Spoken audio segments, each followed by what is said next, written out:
ರಾಘವೇಂದ್ರ ಅಂದ್ರೆ ಅರ್ಥ ಏನು ಅಂತ.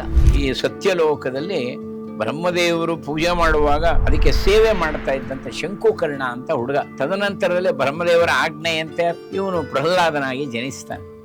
ಆ ಪ್ರಹ್ಲಾದನೇ ರಾಘವೇಂದ್ರ ಸ್ವಾಮಿ. ಅವ್ರ ಹತ್ರ ಇದ್ದುದು ಒಂದೇ ಜೊತೆ ದೋತ್ರ ಅಂತೆ. ಸ್ವತಃ ವೆಂಕಟನಾಥನಿಗೆ ರಾತ್ರಿ ಎಲ್ಲ ಒಗೆದು ಒಣಗ ಹಾಕೋರು, ಬೆಳಗ್ಗೆ ಅದನ್ನು ಉಟ್ಕೊಂಡು ಹೋಗೋರು. ಬೇರೆ ದೋತ್ರವೇ ಇಲ್ಲ, ಪಂಚನೇ ಇಲ್ಲ ಮನೆಯಲ್ಲಿ. ಸುಧೀಂದ್ರ ತೀರ್ಥರು ಕೂತಿಯಾರೆ. ಒಂದ್ ಮಾತು ಹೇಳ್ತಾರೆ ವೆಂಕಟನಾಥ, ನೋಡಪ್ಪ ನಾನು ಇನ್ನು 2 ವರ್ಷ ಇರ್ತೀನಿ ಅಷ್ಟೇ, ಮುಂದೆ ಈ ಪರಮಹಂಸ ಸಿಂಹಾಸನದ ಮೇಲೆ ನೀನೇ ಬರಬೇಕಾಗತ್ತೆ, ನೀನು ಸನ್ಯಾಸತ್ವ ಸ್ವೀಕಾರ ಮಾಡಬೇಕಾಗತ್ತೆ. ಇದನ್ನು ಕೇಳೋದ್ ಕೂಡಲೇ ಮೈಯೆಲ್ಲ ಜುಮ್ ಅಂತ.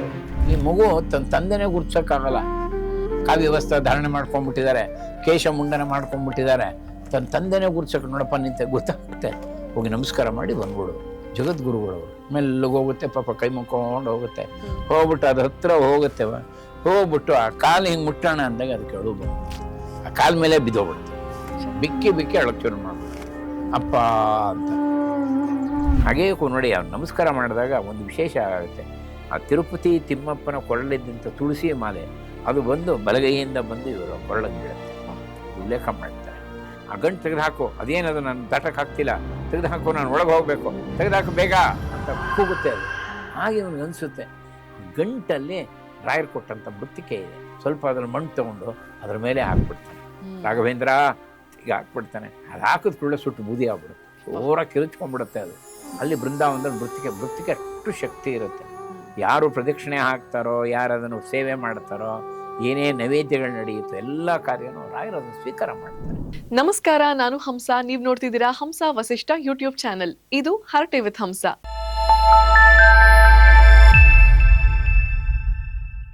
ಪೂಜ್ಯಾಯ ರಾಘವೇಂದ್ರಾಯ ಸತ್ಯ ಧರ್ಮ ರತಾಯ ಚ ಭಜತಾಂ ಕಲ್ಪವೃಕ್ಷಾಯ ನಮತಾಂ ಕಾಮಧೇನುವೆ. ರಾಘವೇಂದ್ರ ಸ್ವಾಮಿಗಳು ನಮ್ಮ ಕಲಿಯುಗದ ಕಾಮಧೇನು. ಇವರ ಬಗ್ಗೆ ಹಿಂದೆ ಒಂದು ಎಪಿಸೋಡ್ ಅನ್ನು ನಾನು ಮಾಡಿದ್ದೆ. ಆದ್ರೆ ಇವತ್ತು ರಾಘವೇಂದ್ರ ಸ್ವಾಮಿಗಳ ಜೀವನದಲ್ಲಿ ನಡೆದಿರುವಂತ ಘಟನೆಗಳು, ಪವಾಡಗಳು, ಅವರು ನಮಗೆ ಹೇಳ್ಕೊಡುವಂತ ಜೀವನದ ಪಾಠಗಳು, ಇದ್ರ ಬಗ್ಗೆ ಎಲ್ಲ ಇವತ್ತಿನ ಸಂಚಿಕೆಯಲ್ಲಿ ನಾವು ತಿಳ್ಕೊಳ್ತಾ ಇದ್ದೀವಿ. ಇದ್ರ ಬಗ್ಗೆ ನಮಗ್ ತಿಳಿಸ್ಕೊಡೋದಕ್ಕೆ ನಮ್ಮ ಕಾರ್ಯಕ್ರಮದಲ್ಲಿದ್ದಾರೆ ಡಾಕ್ಟರ್ ಹರ ನಾಗರಾಜ ಆಚಾರ್ಯರು. ಇವರು ಕರ್ನಾಟಕ ರಾಜ್ಯೋತ್ಸವ ಪ್ರಶಸ್ತಿ ಪುರಸ್ಕೃತರು, ಹಾಗೇನೆ ಹರಿದಾಸ ಸಂಘದ ಅಧ್ಯಕ್ಷರು. ನಮಸ್ತೆ ಆಚಾರ್ಯರೇ. ನಮಸ್ಕಾರ. ಹೇಗಿದ್ದೀರಿ? ಆನಂದವಾಗಿದ್ದೀವಿ, ಭಗವಂತನ ಕೃಪೆಯಿಂದ ಸಂತೋಷವಾಗಿದ್ದೀವಿ. ರಾಯರ ಬಗ್ಗೆ, ರಾಯರ ಪವಾಡಗಳ ಬಗ್ಗೆ, ರಾಯರ ಜೀವನದಲ್ಲಿ ನಡೆದಿರುವಂತ ಸಾಕಷ್ಟು ಘಟನೆಗಳ ಬಗ್ಗೆ ಇವತ್ತು ತಮ್ಮ ಬಾಯಿಂದ ತಿಳ್ಕೊಳ್ಳುವಂತ ಒಂದು ಹಂಬಲ ಇದೆ. ದಯಮಾಡಿ ತಿಳಿಸ್ಕೊಡ್ಬೇಕು. ಆಗ್ಲಿ, ರಾಯರೇ ಕೃಪೆ ಮಾಡಬೇಕು. ಮೊದಲನೇದಾಗಿ ರಾಘವೇಂದ್ರ ಸ್ವಾಮಿಗಳು, ರಾಯರು, ರಾಘವೇಂದ್ರ ಹೀಗೆಲ್ಲ ಹೇಳ್ತೀವಿ ನಾವು. ರಾಘವೇಂದ್ರ ಅಂದ್ರೆ ಅರ್ಥ ಏನು ಅಂತ? ರಾಘವೇಂದ್ರ ಅಂತಂದ್ರೆ ರಘುವಂಶದಲ್ಲಿ ಇಂದ್ರ. ರಘುವಂಶ, ರಘು ಮಹಾರಾಜ ಬರ್ತಾನೆ. ಇಕ್ಷ್ವಾಕು ವಂಶದಲ್ಲೇ ರಘು ಮಹಾರಾಜ ಬಹಳ ವಿಶೇಷ. ಅವನ ಬಗ್ಗೆ ತುಂಬ ಚರಿತ್ರೆ ಇದೆ. ಬಹಳ ಸತ್ಯಸಂಧ ಅವನು. ಕಡೆಯವರೆಗೂ ತನ್ನ ಇಡೀ ಜೀವನದಲ್ಲಿ ಧರ್ಮದಿಂದ ನಡೆದಂಥ ಅವನು ಮಹಾನ್ ಭಾವ. ಹಾಗೆ ಅದಕ್ಕೋಸ್ಕರ ಸಾಮಾನ್ಯವಾಗಿ ವಸಿಷ್ಠರು ಈ ರಾಮಚಂದ್ರನ ರಾಘವ ಅಂತ ಹೇಳುತ್ತಾ ಇದ್ರು. ರಾಘವೇಂದ್ರ ಅನ್ನೋದು ಸ್ವತಃ ರಾಮನ ಹೆಸರು. ಅದು ರಘುವಂಶದಲ್ಲಿ ಮುಖ್ಯಸ್ಥ, ರಘುವಂಶದಲ್ಲಿ ಶ್ರೇಷ್ಠ, ರಘುವಂಶದಲ್ಲಿ ಪ್ರಮುಖ, ಹೀಗೆಲ್ಲ ನಾವು ಅರ್ಥ ಮಾಡ್ಬೋದು. ರಾಘವೇಂದ್ರ ಅಂದ್ರೆ ಸ್ವತಃ ಶ್ರೀರಾಮಚಂದ್ರನ ಹೆಸರು. ಈಗ ದೇವ್ರು ಅಂದ್ರೆ ನಮ್ಮ ತಿರುಪತಿ ತಿಮ್ಮಪ್ಪ, ರಾಯರು ಅಂದ್ರೆ ನಮ್ಮ ಮಂಚಾಲೆ ರಾಘಪ್ಪ. ಒಂದು ಮಾತೇ ಇದೆ, ನಮ್ಮ ತಿರುಪತಿ ತಿಮ್ಮಪ್ಪನಿಗೂ ರಾಘವೇಂದ್ರ ಸ್ವಾಮಿಗಳಿಗೂ ಒಂದು ನಂಟಿದೆ. ಅಂದ್ರೆ ರಾಘವೇಂದ್ರ ಸ್ವಾಮಿಗಳು ತಿರುಪತಿ ತಿಮ್ಮಪ್ಪನ ವರಪ್ರಸಾದ ಅಂತಾನೆ ಹೇಳ್ತಾರೆ. ಇದ್ರ ಬಗ್ಗೆ ಹೇಳೋದಾದ್ರೆ ಸತ್ಯ. ಹೆಚ್ಚಿನ ಅಂಶ ತಿರುಪತಿ ತಿಮ್ಮಪ್ಪನ ನಂಟು ಎಲ್ಲ ಜೀವಗಳಿಗೂ ಇದೆ. ಸರ್ವೋತ್ತಮ ಅವನು ಯಾವ ಸರ್ವಭೂತಸ್ಥಮೇಕೋ ನಾರಾಯಣ, ಸಕಲ ಜೀವಿಗಳಲ್ಲೂ ಭಗವಂತ ಇದ್ದಾನೆ. ಕೃಷ್ಣನೇ ಹೇಳ್ಕೊಂಡಿದ್ದಾನೆ, ಮಮೈವಾಂಶೋ ಜೀವಲೋಕೆ ಜೀವಭೂತ ಸನಾತನ. ಎಲ್ಲ ನನ್ನ ಅಂಶದಿಂದ ಹುಟ್ಟಿದಾರಪ್ಪ, ನಾನು ಬಿಂಬ, ಅವರೆಲ್ಲ ಪ್ರತಿಬಿಂಬ. ಇದು ಕಠೋರ ಸತ್ಯ. ಅದರಲ್ಲೂ ತತ್ರಾಪಿ ಸ್ವತಃ ರಾಘವೇಂದ್ರ ಸ್ವಾಮಿಗಳ ತಂದೆ ತಿಮ್ಮಣ್ಣಾಚಾರ ಅಂಥೇಳಿ ಬಹಳ ವಿಶೇಷ ಅನನ್ಯ ಭಕ್ತರು ಶ್ರೀನಿವಾಸ ದೇವರಿಗೆ. ಸಂತಾನಕ್ಕೋಸ್ಕರ ಅವನ್ನೇ ಪ್ರಾರ್ಥನೆ ಮಾಡ್ಕೋತಾರೆ. ಹಿಂದಿನ ಕಾಲದಲ್ಲಿ ಸಂತಾನಕ್ಕೆ ಧ್ಯಾನ ಮಾಡ್ತಿದ್ರು, ತಪಸ್ಸು ಮಾಡ್ತಿದ್ರು, ಸಾಧನೆ ಮಾಡ್ತಿದ್ರು. ಉತ್ತಮ ಪುತ್ರರನ್ನು ಪಡಿಬೇಕು ಅಥವಾ ಉತ್ತಮ ಮಕ್ಕಳನ್ನು ಪಡಿಬೇಕು ಅಂಥೇಳಿ. ಹಾಗಾಗಿ ಅನನ್ಯವಾಗಿ ಅವರು ಶ್ರೀನಿವಾಸ ದೇವರನ್ನ ಉಪಾಸನೆ ಮಾಡ್ತಿದ್ರು. ಶ್ರೀನಿವಾಸ ದೇವರ ವರಪ್ರಸಾದದಿಂದಲೇ ಅವರಿಗೆ ಪುತ್ರ ಹುಟ್ಟುತ್ತಾನೆ. ಅದು ಬಹಳ ದೊಡ್ಡ ನಂಟು. ಅದಕ್ಕೆ ಅವನಿಗೆ ವೆಂಕಟನಾಥ ಅಂತಾನೆ ಹೆಸರು ಇಡ್ತಾರೆ ಹುಡುಗನಿಗೆ. ರಾಯರ ಮೊದಲ ಹೆಸರು ವೆಂಕಟನಾಥ. ಇದು ತಿರುಪತಿ ತಿಮ್ಮಪ್ಪಂದೇ ಹೆಸರು. ಹಾಗಾಗಿ ಸಾಮಾನ್ಯ ಹಳ್ಳಿ ಆಡು ಭಾಷೆನಲ್ಲಿ ತಿರುಪತಿ ತಿಮ್ಮಪ್ಪ, ದೇವರಂದ್ರೆ ತಿರುಪತಿ ತಿಮ್ಮಪ್ಪ, ಗುರು ಅಂದ್ರೆ ಮಂಚಾಲೆ ರಾಘಪ್ಪ ಅಂತ ಹೇಳಿ ಪ್ರಾಸಬದ್ಧವಾಗಿ ಹೇಳೋರು ಯಾವಾಗಲೂ. ಯಾಕೆಂದ್ರೆ ಹರಿಗುರುಗಳು ಮುಖ್ಯ ನಮ್ಗೆ. ಹರಿಸ್ಥಾನ ಎತ್ತರದ್ದು, ದೇವತೆಗಳಲ್ಲಿ ಪ್ರಮುಖ ನಮ್ಮ ಸಾಕ್ಷಾತ್ ಹರಿ. ಹಾಗೆ ಗುರುಗಳಲ್ಲಿ ರಾಘವೇಂದ್ರ ಸ್ವಾಮಿಗಳು ಸ್ಪಂದಿಸ್ತಾ ಇದ್ರು. ಹಾಗೆ ಹಳ್ಳಿಯಲ್ಲಿ ತುಂಬಾ ಬಳಕೆ ಇದ್ದಿದ್ದು ಮಂಚಾಲೆ ರಾಘಪ್ಪ, ದೇವರು ಅಂದ್ರೆ ತಿರುಪತಿ ತಿಮ್ಮಪ್ಪ, ಗುರುಗಳು ಅಂದ್ರೆ ಮಂಚಾಲೆ ರಾಘಪ್ಪ ಅಂತ ಹೇಳ್ತಿದ್ರು. ಈಗ ನಮ್ಗೆಲ್ಲ ಕೋದಂಡ ರಾಮ ಗೊತ್ತು, ಸೀತಾರಾಮ ಗೊತ್ತು, ಆದ್ರೆ ಮೂಲ ರಾಮ ಯಾರು ಅನ್ನುವಂತ ಪ್ರಶ್ನೆ ಸಾಕಷ್ಟು ಜನಗಳ ಮನಸ್ಸಲ್ಲಿರುತ್ತೆ. ಮೂಲ ರಾಮ ಯಾರು? ಮೂಲರಾಮ ಹಾಗೆ ರಾಘವೇಂದ್ರ ಸ್ವಾಮಿಗಳ ನಂಟಿನ ಬಗ್ಗೆ. ಮೂಲರಾಮ ಅಂದ್ರೆ ವಿಶೇಷವಾಗಿ ಚತುರ್ಮುಖ ಬ್ರಹ್ಮದೇವರು ನಿತ್ಯ ಭಗವಂತನ ಉಪಾಸನೆ ಮಾಡುವಾಗ ಆಯಾ ರೂಪಗಳು ಪ್ರತ್ಯಕ್ಷ ಕಾಣ್ತಿತ್ತು ಅವ್ರಿಗೆ. ಎಲ್ಲ ದಶಾವತಾರದ ಭಗವಂತನ ಅನೇಕ ಲೀಲೆಯನ್ನ ಚತುರ್ಮುಖ ಬ್ರಹ್ಮದೇವರು ಸತ್ಯಲೋಕದಲ್ಲಿ ಉಪಾಸನೆ ಮಾಡುವಾಗ ಆಯಾ ಭಗವಂತ ಆಯಾ ರೂಪದಲ್ಲಿ, ಮೂಲ ರೂಪದಲ್ಲಿ ಕಾಣಿಸ್ಕೊಳ್ತಾ ಇದ್ದ. ಸ್ವತಃ ಅವರು ಪೂಜೆ ಮಾಡ್ತಾ ಇದ್ರು.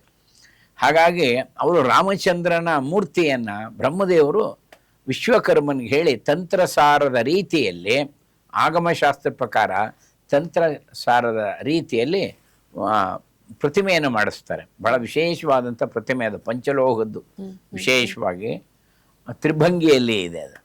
ಅದನ್ನ ಮಾಡಿಸಿ ತಾವೇ ಸ್ವತಃ ಪೂಜೆ ಮಾಡ್ತಿದ್ರು ಚತುರ್ಮುಖ ಬ್ರಹ್ಮದೇವರು. ಅವರು ಪ್ರೀತಿಯಿಂದ ಅದನ್ನು ಪೂಜೆ ಮಾಡ್ತಿದ್ರು. ಅದಕ್ಕೋಸ್ಕರ ಅದಕ್ಕೆ ಮೂಲರಾಮ ಅಂತ ಹೆಸರಾಯಿತು. ಕಡೆಗೆ ಅದು ಯಾವ ಥರ ನೋಡಿ ಅದನ್ನು ಒಂದು ಉಲ್ಲೇಖ ಮಾಡ್ತಾರೆ. ಶುದ್ಧಾಂ ತಾಮ್ರಮಯೀಂ ಶಸ್ತಾಂ ಬ್ರಹ್ಮಣ ಚಿರಪೂಜಿತಾಂ ಸರ್ವಲಕ್ಷಣ ಸಂಪನ್ನಾಂ ಪಾದೇ ದ್ವಿರದ ಸಂಯುತಾಂ ವೃತ್ತಪೀಠಾ ಲಂಬಕರ್ಣ ತ್ರಿವಕ್ರ ಸೀತೆಯಾ ಸಹ ಮಮೇಯಂ ಪ್ರತಿಮಾದೇವಿ ಯಥಾಹಂ ನಾತ್ರ ಸಂಶಯ. ನೋಡಿ, ಸ್ವತಃ ಶಿಲ್ಪಶಾಸ್ತ್ರ ಪ್ರಕಾರ ತಂತ್ರಶಾಸ್ತ್ರಕ್ಕೆ ಅನುಗುಣವಾಗಿ ವಿಶ್ವಕರ್ಮನಿಂದ ಮಾಡಿಸಿದ್ದು. ಬ್ರಹ್ಮದೇವರು ಪೂಜೆ ಮಾಡಿದ್ರು, ಬ್ರಹ್ಮಕರಾರ್ಚಿತ. ನಾರಾಯಣನ್ ಬಿಟ್ರೆ, ಲಕ್ಷ್ಮೀ ದೇವರು ಬಿಟ್ರೆ ಮುಂದಿನ ಸ್ಥಾನ ಬ್ರಹ್ಮದೇವರೇ. ಅವರೇ ಸ್ವತಃ ಭಗವಂತನ ಪೂಜೆ ಮಾಡಿದ್ರು. ತದನಂತರದಲ್ಲಿ ಸಾಕ್ಷಾತ್ ರುದ್ರದೇವರು ಪರಮೇಶ್ವರನ ಉಪಾಸನೆ ಮಾಡೋದು, ಪರಮೇಶ್ವರ ಪೂಜೆ ಮಾಡಿದಂಥ ಮೂರ್ತಿ. ನಂತರ ಪಾರ್ವತಿ, ದಕ್ಷ ಪ್ರಜಾಪತಿ, ಸೌಭರಿ ಋಷಿಗಳು, ಜಾಬಾರಿ ಮುನಿ, ವೈವಸ್ವತ ಮನು, ಹರಿಶ್ಚಂದ್ರ, ಸಗರ, ಭಗೀರಥ, ರಘು ಮಹಾರಾಜ, ದಶರಥ, ಸತ್ಯ ಶ್ರೀರಾಮಚಂದ್ರನೇ ಅದನ್ನು ಪೂಜೆ ಮಾಡಿದ್ದುಂಟು. ತದನಂತರದಲ್ಲಿ ಸೀತೆ ಪೂಜೆ ಮಾಡಿದ್ದುಂಟು, ಲಕ್ಷ್ಮಣ, ಹನುಮದೇವರು ಪೂಜೆ ಮಾಡಿದ್ದುಂಟು. ಆಮೇಲೆ ಸ್ವತಃ ದ್ವಾಪರದಲ್ಲಿ ಭೀಮಸೇನ ದೇವರು ಉಪಾಸನೆ ಮಾಡಿದ್ದುಂಟು. ಕಲಿಯುಗದಲ್ಲಿ ಏನಾಗುತ್ತೆ, ಕಳಿಂಗ ದೇಶದ ರಾಜನ ಭಂಡಾರದಲ್ಲಿ ಸೇರ್ಕೊಳ್ಳುತ್ತೆ ಅದು. ಅಲ್ಲಿ ಗಜಪತಿ ಅಂತ ಹೇಳಿ ರಾಜ, ಅವನು ಭಂಡಾರದಲ್ಲಿರುತ್ತೆ. ಅಲ್ಲಿ ಶ್ರೀಮನ್ ಮಧ್ವಾಚಾರ್ಯರು ದಿಗ್ವಿಜಯ ಕೊಟ್ಟಾಗ ವಾದದಲ್ಲಿ ಅಲ್ಲಿ ಆಸ್ಥಾನ ಪಂಡಿತರನ್ನ ವಾದದಲ್ಲಿ ಅವರು ಗೆಲ್ತಾರೆ. ಆ ಆಸ್ಥಾನ ಪಂಡಿತರು ಶ್ಯಾಮಾಶಾಸ್ತ್ರಿಗಳು, ಪ್ರಕಾಂಡ ಪಂಡಿತರು, ಅದ್ಭುತವಾದ ಸಾಧನೆ ಮಾಡಿದರು. ಶ್ರೀಮನ್ ಮಧ್ವಾಚಾರ್ಯ ಜೊತೆಗೆ ಸಂವಾದ ಆಗಿ ಕಡೆಗೆ ಅವರು ಒಪ್ಕೋತಾರೆ ಶ್ರೀಮದಾಚಾರ್ಯರ ವಿಚಾರವನ್ನ, ದ್ವೈತ ಸಿದ್ಧಾಂತವನ್ನು ಒಪ್ಕೊಂಡು ನೀವು ನನಗೆ ಗುರುಗಳಾಗಬೇಕು ಅಂತ ಪ್ರಾರ್ಥನೆ ಮಾಡ್ಕೊತಾರೆ. ಗುರುಗಳು ಸಿಗ್ಬೇಕಾದ್ರೆ ಅಪರೂಪ. ಕಡೆಗೆ ಅವರು ಸನ್ಯಾಸತ್ವನೇ ಕೊಟ್ಬಿಡ್ತಾರೆ. ಅವರೇ ನರಹರಿ ತೀರ್ಥರು ಅಂತೇಳಿ ಶ್ರೀಮನ್ ಮಧ್ವಾಚಾರ್ಯರ ನೇರ ಶಿಷ್ಯರು. ಆ ನರಹರಿ ತೀರ್ಥರು ನಿಮ್ಗೆ ಏನಾದರೂ ನಾನು ಕೊಡಬೇಕು ಅಂತ ಅಪೇಕ್ಷೆ ಪಟ್ಟಾಗ ಮಧ್ವಾಚಾರ್ಯ ಹೇಳ್ತಾರೆ, ನನಗೇನೇನು ಬೇಡಪ್ಪ, ನಿಮ್ಮ ಭಂಡಾರದಲ್ಲಿ ಮೂಲರಾಮ ಇದೆ, ನಂಗೆ ಅದನ್ನು ಕೊಟ್ಬಿಡಿ ಅಂತಾರೆ. ಇದು ಯಾರಿಗೂ ಗೊತ್ತಿರಲ್ಲ, ಎಲ್ಲ ಬೊಂಬೆಗಳು ಇಟ್ಕೊಂಡಿರ್ತಾರೆ. ನನ್ನ ಮೂಲರಾಮನ ಕೊಟ್ಬಿಡಿ ಅಂತ ಭಕ್ತಿಯಿಂದ ಅದನ್ನು ಸ್ವೀಕಾರ. ನರಹರಿ ತೀರ್ಥರು ಗುರುಗಳಿಗೆ ಅದನ್ನು ಪ್ರದಾನ ಮಾಡ್ತಾರೆ. ಅದೇ ಮೂಲ ರಾಮಚಂದ್ರ, ಸ್ವತಃ ಬ್ರಹ್ಮಕರಾರ್ಚಿತ ಮೂರ್ತಿ. ಇವತ್ತಿಗೂ ಅದು ನಮ್ಮ ಸಂಸ್ಥಾನದಲ್ಲಿದೆ ಅಲ್ವೇ. ಸಂಸ್ಥಾನದಲ್ಲಿ ಯತಿಗಳದನ್ನು ಪೂಜೆ ಮಾಡ್ತಾರೆ. ನಮ್ಮ ದೇಶದ ವೈಭವ, ಅದು ಎಂತೆಂಥ ಮೂರ್ತಿಗಳನ್ನ ಪಡೆದಿದ್ದೀವಿ. ನಿಜವಾಗ್ಲೂ ನಮ್ಮ ಭಾರತ ಇದೆಯಲ್ಲ, ಇದಕ್ಕೆ ದೇವಭೂಮಿ, ದಿವ್ಯ ಭೂಮಿ, ಮೋಕ್ಷ ಭೂಮಿ, ಕರ್ಮಭೂಮಿ. ನೋಡಿ, ಇದೆಲ್ಲ ಯಾಕೆ ಹೆಸರು ಬಂತು ಅಂದರೆ ಇಂಥದ್ದೆಲ್ಲ ಮೂರ್ತಿಗಳು, ಇಂಥ ಮಹಾನ್ ಶಕ್ತಿ ಇದೆ ನಮ್ಮ ದೇಶದಲ್ಲಿ, ಅದೊಂದು ವೈಬ್ರೇಷನ್ ಇದೆ. ಅದಕ್ಕೆ ಹೇಳೋದು, ಕೆಲವು ಕಡೆ ಹೇಳ್ತಾರೆ ಬೇರೆ ದೇಶದಲ್ಲಿ ತುಂಬ ಕ್ಲೀನ್ಲಿನೆಸ್ ಇದೆ, ಸ್ವಚ್ಛತೆ ಇದೆ, ಭಾರತ ಸ್ವಚ್ಛತೆ ಇಲ್ಲ ಅಂತ ಕೆಲವರೆಲ್ಲ ಈಗ ಓದೋರೆಲ್ಲ ಅಂತಾರೆ. ನಿಜ, ಅಲ್ಲಿ ಬೇರೆ ದೇಶದಲ್ಲಿ ಸ್ವಚ್ಛತೆ ಇದೆ, ಆದರೆ ಭಾರತದಲ್ಲಿ ಪಾವಿತ್ರ್ಯತೆ ಇದೆ. ಭಾರತದಲ್ಲಿ ಪಾವಿತ್ರ್ಯತೆ, ಇಲ್ಲಿರುವಂಥ ಒಂದು ನದಿ, ಪವಿತ್ರ ನದಿ ಕೂಡ ಹೊರದೇಶದಲ್ಲಿ ನಾವು ಕಾಣಕ್ಕಾಗಲ್ಲ. ನಾವು ಸ್ವಚ್ಛತೆ ಇಟ್ಕೋಬಾರ್ದು ಅಂತಿಲ್ಲ, ಸ್ವಚ್ಛತೆ ನಾವು ಕಾಪಾಡ್ಕೋಬೇಕು. ಆದರೆ ಇಲ್ಲಿ ಸನ್ನಿಧಾನ ಇದೆ, ವಿಶೇಷವಾಗಿ ಪಾವಿತ್ರ್ಯತೆ ಇದೆ ಭೂಮಿಯಲ್ಲಿ. ಯಾಕೆಂದ್ರೆ ಇದೆಲ್ಲ ಅದಕ್ಕೆ ಕಾರಣ. ಮುಖ್ಯವಾಗಿ ನಮ್ಮ ರಾಘವೇಂದ್ರ ಸ್ವಾಮಿಗಳು ಅಂದ್ರೆ ಪವಾಡ ಪುರುಷರು. ಕಲಿಯುಗದಲ್ಲಿ ನಮಗೋಸ್ಕರ ಅಂತ ಬಂದಂತ ಪವಾಡ ಪುರುಷರು. ಸಣ್ಣ ವಯಸ್ಸಿಂದಾನೇ ಅವರು ಸಾಕಷ್ಟು ಪವಾಡಗಳನ್ನ ಮಾಡ್ತಾ ಬರ್ತಾರೆ. ಆ ಸಣ್ಣ ವಯಸ್ಸಿನ ಅವರ ಜರ್ನಿ ಬಗ್ಗೆ ಹೇಳೋದಾದ್ರೆ, ಆಗ ನಡೆದಂತ ವಿಶೇಷ ವಿಚಾರಗಳೇನಾದ್ರು ಹೇಳೋದಾದ್ರೆ? ಅವರು ಚಿಕ್ಕ ವಯಸ್ಸಿನಲ್ಲೇ ಸ್ವತಃ ಸುಧೀಂದ್ರ ತೀರ್ಥರು ಪಾಠ ಮಾಡುವಾಗ ಅನೇಕ ಸಂಗತಿಯನ್ನು ಸುಧೀಂದ್ರ ತೀರ್ಥರು ಅವರೇ ಅದನ್ನ ಬಿಡಿಸೋಕೆ ಕಗ್ಗಂಟಾದಂಥ ಕೆಲವು ಪದಗಳು, ಕೆಲವು ವಾಕ್ಯಾರ್ಥ ಮಾಡೋಕ್ಕೆ ಕಗ್ಗಂಟಾದ ಪದಗಳಿದ್ದಾಗ ಅದನ್ನು ನಾಳೆ ನಿಮಗೆ ವಿವರ ಕೊಡ್ತೀನಿ ಅಂತ ಹೇಳೋರು ಸರ್ವೇ ಸಾಮಾನ್ಯ. ನಾವು ನಮಗೇನು ಗೊತ್ತಿರೋಲ್ಲ, ನಂತರ ತಿಳಿಸ್ತೀವಿ ಅಂತೀವಿ ಅಥವಾ ಇನ್ಯಾರನ್ನಾರು ಕೇಳ್ತೀವಿ. ಆದರೆ ಅವತ್ತು ರಾತ್ರಿನೇ ಈ ಹುಡುಗ ಚಿಕ್ಕ ಬಾಲಕ ಇನ್ನು ವೆಂಕಟನಾಥ ತಾನೇ ರಾತ್ರಿ ಇಡೀ ಕೂತ್ಕೊಂಡು ಅದನ್ನು ಚಿಂತನೆ ಮಾಡಿ ಪರಿಮಳ ಅನ್ನೋ ಶೀರ್ಷಿಕೆಯಲ್ಲಿ ಇದಕ್ಕೆ ವಿವರಣೆ ಬರೆದಿರ್ತಾನೆ. ಅಂತ ವಿಶೇಷವಾದಂಥ ಜ್ಞಾನವನ್ನು ಪಡೆದಂಥವನು. ಬೇರೆ ಬೇರೆ ಸಣ್ಣ ಸಣ್ಣ ಪವಾಡಗಳಿಗಿಂತ ಇದು ಅದ್ಭುತವಾದಂಥ ಚೈತನ್ಯ, ಇದು ಮಹಾಜ್ಞಾನಿ. ಅದು ಜನ್ಮಾಂತರದ ಸಂಸ್ಕಾರದಿಂದ ಅಂತ ಮಹಾಜ್ಞಾನವನ್ನು ಪಡೆದಂಥ ನೀವು ಹುಡುಗ, ಅವನಿಗೆ ಸ್ವತಃ ಸನ್ಯಾಸತ್ವ ತಗೊಳಕ್ ಮುಂಚೆನೆ ಮಂತ್ರಸಿದ್ಧಿಯೇ ಆಗಿತ್ತು. ಇದು ಬಹಳ ವಿಶೇಷವಾದ ಅನಂತ ಜನ್ಮದ ಜ್ಞಾನ. ಮೂಲತಃ ಇದೇ ಬ್ರಹ್ಮದೇವರು ಈ ಸತ್ಯಲೋಕದಲ್ಲಿ ಬ್ರಹ್ಮದೇವರು ಪೂಜೆ ಮಾಡುವಾಗ ಅದಕ್ಕೆ ಸೇವೆ ಮಾಡ್ತಾ ಇದ್ದಂಥ ಶಂಕುಕರ್ಣ ಅಂತ ಹುಡುಗ, ಶಂಕುಕರ್ಣ ಅಂತ. ತದನಂತರದಲ್ಲಿ ಬ್ರಹ್ಮದೇವರ ಆಜ್ಞೆಯಂತೆ ಅಥವಾ ಬ್ರಹ್ಮದೇವರೇ ಹೇಳದಂತೆ ರೀತಿಯಲ್ಲಿ ಇವನು ಪ್ರಹ್ಲಾದನಾಗಿ ಜನಿಸ್ತಾನೆ. ರಾಕ್ಷಸ ಯೋನಿಯಲ್ಲಿ ಹುಡ್ತಾನೆ ಪ್ರಹ್ಲಾದನಾಗಿ. ಆ ಪ್ರಹ್ಲಾದನೇ ರಾಘವೇಂದ್ರ ಸ್ವಾಮಿಗಳು. ಅವರೇ ಮುಂದೆ ವ್ಯಾಸರಾಜರಾಗ್ತಾರೆ. ನಂತರದಲ್ಲಿ ರಾಘವೇಂದ್ರ ಸ್ವಾಮಿಗಳಾಗಿ ಜನಿಸ್ತಾರೆ. ಈಗ ಸಣ್ಣ ಪುಟ್ಟ ಪವಾಡಗಳು ಮಾಡಿದ್ದು ಚಿಕ್ಕ ಚಿಕ್ಕದೆಲ್ಲ ಅವರ ಜೀವನದಲ್ಲಿ ನಡೆಯುತ್ತೆ. ಅದರ ಅಷ್ಟೊಂದು ಗಣನೆ ಅಲ್ಲ. ಮತ್ತು ರಾಘವೇಂದ್ರ ಸ್ವಾಮಿಗಳು ಯತಿಗಳಾದ ಮೇಲೂ ಕೂಡ ಪವಾಡವನ್ನು ಮಾಡಿದ್ದು ಅವರು ಪವಾಡ ಪುರುಷರಾಗಬೇಕು ಅಂತಲ್ಲ, ಧರ್ಮದಲ್ಲಿ ಜನಕ್ಕೆ ಆಸಕ್ತಿ ಬರಬೇಕು, ಶ್ರದ್ಧೆ ಬರಬೇಕು. ಧರ್ಮಕ್ಕೆ ಶಕ್ತಿ ಇದೆ. ಧರ್ಮೋ ರಕ್ಷತೆ ರಕ್ಷಿತ. ಯಾರು ಧರ್ಮವನ್ನು ಅನುಸರಿಸ್ತಾರೆ ನೋಡಿ, ಒಂದು ಮಾತಿದೆ, ಅದನ್ನು ಪರಮೇಶ್ವರ ಹೇಳ್ತಾನೆ, ಧರ್ಮಜ್ಞೋ ಧರ್ಮ ನಿರತಃ ಸ ಧರ್ಮ ಫಲಮಶ್ನುತೆ. ಯಾರು ಧರ್ಮದಲ್ಲಿ ಹೆಜ್ಜೆ ಇಡ್ತಾರೆ ಅದ್ರ ಫಲ ಇದ್ದೇ ಇದೆ. ಪಾರ್ವತಿಗೆ ಹೇಳ್ತಾರೆ, ಖಂಡಿತ ಇದೆ, ಅದು ವ್ಯರ್ಥ ಆಗೋಲ್ಲ. ಇದು ಧರ್ಮ ನಂಬಿರ್ತಾರಲ್ಲ ಪಾಪ, ಯಾವುದೋ ಪ್ರಾರಬ್ಧ ಕರ್ಮದ ಏನೋ ಸಂಕಟ ಅನುಭವಿಸ್ತಿರ್ತಾರೆ, ಧರ್ಮ ಅವ್ರಿಗೆ ರಕ್ಷಣೆ ಮಾಡುತ್ತೆ ಸಮಯದಲ್ಲಿ. ಇದನ್ನು ತೋರಕ್ಕೋಸ್ಕರ ಭಗವಂತನ ಶಕ್ತಿ, ಹರಿಯ ಶಕ್ತಿ, ಧರ್ಮದ ಶಕ್ತಿ ಜನಕ್ಕೆ ಗೊತ್ತಾಗಬೇಕು ಅಂಥೇಳಿ ಅನೇಕ ಘಟನೆಗಳು ನಡೀತೆ. ಅದನ್ನು ಪವಾಡ ಅಂತ ನಾವು ಭಾವಿಸ್ತೀವಿ. ಅವರು ಪವಾಡ ಮಾಡಿ ಹೆಸರು ಗಳಿಸ್ಬೇಕು ಅನ್ನೋ ಇಚ್ಛೆ ಇರಲಿಲ್ಲ. ಆ ಥರ ಪವಾಡ ಪುರುಷರು ಅಂತ ನಾವೀಗ ಅನ್ಬೇಕಾದಿಲ್ಲ. ಮಹಾಜ್ಞಾನಿಗಳು ಬಹಳ ಮುಖ್ಯವಾಗಿ. ಈಗ ನಾವೆಲ್ಲ ಸಣ್ಣ ಪುಟ್ಟ ಕಷ್ಟಗಳು ಬಂದ್ರೆ ಅಯ್ಯೋ ನನಗೆ ಕಷ್ಟ ಇದೆ, ಅಯ್ಯೋ ದೇವ್ರು ಯಾಕೆ ಕಷ್ಟ ಕೊಡ್ತಾನೆ ಅಂತೆಲ್ಲ ಮಾತಾಡ್ತೀವಿ. ಸಾಕ್ಷಾತ್ ದೇವ್ರವರು ರಾಘವೇಂದ್ರ ಸ್ವಾಮಿಗಳು ಕೂಡ ಸಾಕಷ್ಟು ಕಷ್ಟಗಳನ್ನ ಎದುರಿಸಿ ಬರ್ತಾರೆ. ಬಾಲ್ಯದಲ್ಲಿ ತುಂಬಾ ಕಷ್ಟಗಳನ್ನ ನೋಡ್ತಾರೆ. ಅದ್ರ ಬಗ್ಗೆ ಹೇಳೋದಾದ್ರೆ, ಅದರಿಂದ ನಾವೆಷ್ಟು ವಿಷಯ ಕಲಿಬೇಕು ಅನ್ನೋದ್ರ ಬಗ್ಗೆ ಹೇಳೋದಾದ್ರೆ ನೋಡಿ, ಅವರ ಜೀವನದಲ್ಲಿ ಬಹಳ ದೊಡ್ಡ ವಿದ್ವಾಂಸರು, ಸರಸ್ವತಿಯ ಭಂಡಾರ. ಮನೇಲಿ ಏನೂ ಇಲ್ಲ ತಿನ್ನಕ್ಕೆ, ಬಹಳ ಬಡತನ ಅಂದ್ರೆ ಬಡತನ. ಅವರು ಲಗ್ನ ಆಗಿದ ಮೇಲೆ ಸ್ವತಃ ಅವರ ಗುರುಗಳು ಸುಧೀಂದ್ರ ತೀರ್ಥರು ಅವರಿಗೆ ಕಾವೇರಿ ಪಟ್ಟಣದಲ್ಲಿ ಮನೆ ಎಲ್ಲ ಕೊಟ್ಟಿರ್ತಾರೆ. ಕಾಲಕ್ರಮಣದಲ್ಲಿ ಎಲ್ಲ ಹೊಟ್ಟೋಗುತ್ತೆ. ಪ್ರಾಯಶಃ ಭಗವಂತನ ರೀತಿನೇ ಹಾಗೆ. ಭಗವಂತ ಒಂದು ಕಡೆ ಹೇಳ್ತಾನೆ, ಕೃಷ್ಣ ಯುಧಿಷ್ಠಿರನಿಗೆ, ಧರ್ಮರಾಯ ಅವ್ನು ಕೇಳ್ತಾನೆ, ಕೃಷ್ಣ ನಿನ್ನ ಆಪ್ತ ಭಕ್ತರಲ್ಲಿ ಯಾವ ರೀತಿ ಅನುಗ್ರಹ ಮಾಡ್ತೀನಿ ನೀನು? ಇವನಿಗೆ ಆಸೆ ಧರ್ಮರಾಯನಿಗೆ, ನಾನು ತುಂಬ ಹತ್ತಿರದ ಭಕ್ತ, ನಿನ್ನ ಆಪ್ತ ಭಕ್ತರಿಗೆ ಯಾವ ರೀತಿಯಲ್ಲಿ ಅನುಗ್ರಹ ಮಾಡ್ತಿ? ನಿನ್ನ ಅನುಗ್ರಹ ಹೇಗಾಗುತ್ತೆ? ಕೃಷ್ಣ ಹೇಳ್ತಾನೆ, ಸತ್ಯ ಹೇಳ ಯುಧಿಷ್ಠಿರ, ಹೇಳು ಕೃಷ್ಣ. ಏಕಾಂತದಲ್ಲಿರ್ತಾನೆ. ಅವ್ರ ಹತ್ತಿರೋ ಎಲ್ಲ ಸಂಪತ್ತು ಕಿತ್ಕೊಂಡ್ಬಿಡ್ತೀನಿ, ಅವ್ರ ಹತ್ತಿರೋ ಎಲ್ಲ ಸಂಪತ್ತು ಕಿತ್ಕೊಂಡ್ಬಿಡ್ತೀನಿ. ಅವನೇನು ಇಲ್ಲದೆ ದಟ್ಟ ದರಿದ್ರನ ಆಗ್ತಾನೆ, ನನ್ನನ್ನೇ ಉಪಾಸನೆ ಮಾಡ್ತಾನೆ, ನಂಗೆ ಅದು ಇಷ್ಟ ಅಂತಾನೆ ಕೃಷ್ಣ. ನೋಡಿ, ಇದು ಯಾರು ಕೇಳುವಾಗ ಬೇಡಪ್ಪ ನಿನ್ನ ಸಹವಾಸ. ಹಾಗೆ ನಾವು ಪುರಂದರದಾಸರ ಜೀವನದಲ್ಲಿ ನೋಡ್ತೀವಿ. ನವಕೋಟಿ ನಾರಾಯಣ ಆಗಿದ್ದವರು ಎಲ್ಲ ಕೊಟ್ಬಿಟ್ಟು ತುಳಸಿದ್ರು ಹಾಕಿ ಭಗವಂತನಿಂದ ಹುಟ್ಟಿದ್ರು. ಕನಕದಾಸರನ್ನು ನೋಡ್ತೀವಿ, ಘಣಾಯಕರಾಗಿದ್ದರು. ಎಲ್ಲ ತ್ಯಜಿಸಿ ಒಂದು ಕರಿ ಕಂಬಳಿ ಹಾಕ್ಕೊಂಡು ಅವ್ರು ಹೊಟ್ಬಿಟ್ರು. ನೀವು ಹೆಚ್ಚು ಕಡಿಮೆ ತುಕಾರಾಮ್ಜಿ ಜೀವನದಲ್ಲಿ ನೋಡ್ತೀವಿ, ಬಡತನ ಅಂದ್ರೆ ಬಡ, ಏನೂ ಇಲ್ಲ ತಿನ್ನಕ್ಕೆ. ಪ್ರಾಯಶಃ ತನ್ನೆಲ್ಲ ಹತ್ತಿರದ ಭಕ್ತರಿಗೆ ಭಗವಂತ ಈ ರೀತಿ ಕೊಟ್ಟು ತನ್ನನ್ನೇ ಉಪಾಸನೆ. ಅದಕ್ಕೆ ಅನನ್ಯ ಚಿಂತ, ಇನ್ಯಾವುದೂ ಇರಬೇಕು ಅವನಿಗೆ, ನನ್ನ ಮೇಲೇ ಚಿಂತೆ ಇರಬೇಕು, ಇನ್ಯಾವುದಕ್ಕೂ ಆಸಕ್ತಿನೇ ಇರಬಾರ್ದು. ಆದರೆ ಅವನ್ನ ಪೂರ್ಣ ಅನುಗ್ರಹ ಮಾಡ್ತೀನಿ ಅಂತಾನೆ. ಅದಕ್ಕೆ ನಾವೆಲ್ಲ ತಯಾರಾಗಿರಬೇಕು. ಇವರಿಗೆ ಇಡೀ ಅವ್ರ ಹತ್ರ ಇದ್ದುದು ಒಂದೇ ಜೊತೆ ದೋತ್ರ ಅಂತೆ. ಸ್ವತಃ ವೆಂಕಟನಾಥನಿಗೆ ರಾತ್ರಿ ಎಲ್ಲ ಒಗೆದು ಒಣಗಿ ಹಾಕೋರು, ಬೆಳಗ್ಗೆ ಅದನ್ನು ಉಟ್ಕೊಂಡು ಹೋಗೋರು. ಬೇರೆ ದೋತ್ರವೇ ಇಲ್ಲ, ಪಂಚನೇ ಇಲ್ಲ ಮನೆಯಲ್ಲಿ. ಪ್ರಾಯಶಃ ವಾರದಲ್ಲಿ 2 ದಿವಸ 3 ದಿವಸ ಏನೂ ಇಲ್ಲ ತಿನ್ನಕ್ಕೆ, ಸದಾ ಉಪವಾಸವೇ. ಆದರೆ ಯಾರನ್ನೂ ಯಾಚಿಸ್ತಾ ಇರಲಿಲ್ಲ. ಏನೋ ಜನ್ಮಾಂತರದಲ್ಲಿ ನಾನು ಯಾರಿಗೇನೂ ಕೊಟ್ಟಿಲ್ಲ, ಭಗವಂತನ ಇಚ್ಛೆ ಇದೆ ಅಂತ ಹೀಗೆ ಅಂದ್ಕೊಳ್ಳಿರೋ ಹೊರತು ಮುಂದೆ ತಾನು ಸನ್ಯಾಸಿ ಆಗ್ತೀನಿ ಏನೂ ಇರಲ್ಲ. ಎಂದೂ ಭಗವಂತನ ಒಂದಿವ್ಸ ನಿಂದನೆ ಮಾಡಿದವರಲ್ಲ. ಒಂದ್ಸಲ ವಿಪರೀತ ಉಪವಾಸ ಆಗ್ಬಿಡತ್ತೆ. ಸರಸ್ವತಿ ಅಂತಾಳೆ ಪತ್ನಿ, ಏನಿದೆ ಏನೂ ಇಲ್ಲದೆ ಹೋಯ್ತು, ನೆನ್ನೆನೂ ಏನೂ ಇಲ್ಲ, ಇವತ್ತು ಏನಿಲ್ಲ. ಒಂದು ಸ್ವಲ್ಪ ಹಾಲು ಇದ್ದಿದ್ರೆ ಅದನ್ನು ನೈವೇದ್ಯ ಮಾಡಿ ಮಗುಗಾರು ಕುಡಿಸ್ತಾ ಇದ್ವಿ. ಪಾಪ ಮಗುಗೂ ಉಪವಾಸ ಆಗೋಯ್ತಲ್ಲ ಅಂತ ತುಂಬ ಅಳ್ತಾಳೆ ಪಾಪ. ಎಷ್ಟು ಥರ ಆಗೋಯ್ತಾರ. ಅವ್ರು ಅನ್ಕೋತಾರೆ ಪರವಾಗಿಲ್ಲ ಬಿಡಿ, ಇದಕ್ಕೆ ಯಾಕೆ ಚಿಂತೆ. ನೋಡು, ತುಳಸಿಗೆ ದುಡ್ಡು ಕೊಡಬೇಕಾದ್ದಿಲ್ಲ, ಸಹಸ್ರ ತುಳಸಿ ಅರ್ಚನೆ ಮಾಡೋಣ. ಉಪವಾಸದಲ್ಲಿ ಸಹಸ್ರ ತುಳಸಿ ಅರ್ಚನೆ ಮಾಡ್ತಾರೆ. ಇದು ಯಾರಿಗೆ ಬರುತ್ತೆ ಈ ಥರ ಗಮನ? ದೇವ್ರನ್ನೇ ನಿಂದನೆ ಮಾಡ್ಬಿಡ್ತೀವಿ ನಾವು. ಆ ಒಂದು ದಿವಸ ಹಾಗೆ ಆಗತ್ತೆ. ಯಾರೋ ಒಬ್ಬ ವ್ಯಕ್ತಿ ಬರ್ತಾನೆ, ಈ ಆಚೆ ಬಾಗಿಲಲ್ಲಿ ನಿಂತ್ಕೊಂಡು, ಸ್ವಾಮಿ ವೆಂಕಟನಾಥ ಪಂಡಿತರ ಮನೆ ಇದೇನೆ ಅಂತ. ಅವ್ನ ಹೆಂಡತಿ ಕೇಳ್ತಿದ್, ಯಾರಪ್ಪ ಹೊಸಬ ಇದು? ಹೌದಪ್ಪ ಇದೇನೆ ಮನೆ ಅಂತ. ಕೈಯಲ್ಲಿ ಒಂದು ತಿಂಬೆ ತಂದೇನು, ಒಳ್ಳೆ ಶುದ್ಧವಾದಂಥ ದೊಡ್ಡ ಬಿಂದಿಗೆ ಬರ್ತೆ ಗೋಕ್ಷೀರ ತಂದೇನು, ಒಳ್ಳೆ ಹಸುವಿನ ಹಾಲು. ಅವನು ಬಂದು ತೊಗೊಂಡ್ಬರ್ತಾನೆ. ಅವನ ಸೇವಕ ಒಬ್ಬ ಬಂದೇನು ಇಷ್ಟು ಹಣ್ಣಿನ ಬುಟ್ಟಿ ತಂದಿದ್ದಾನೆ.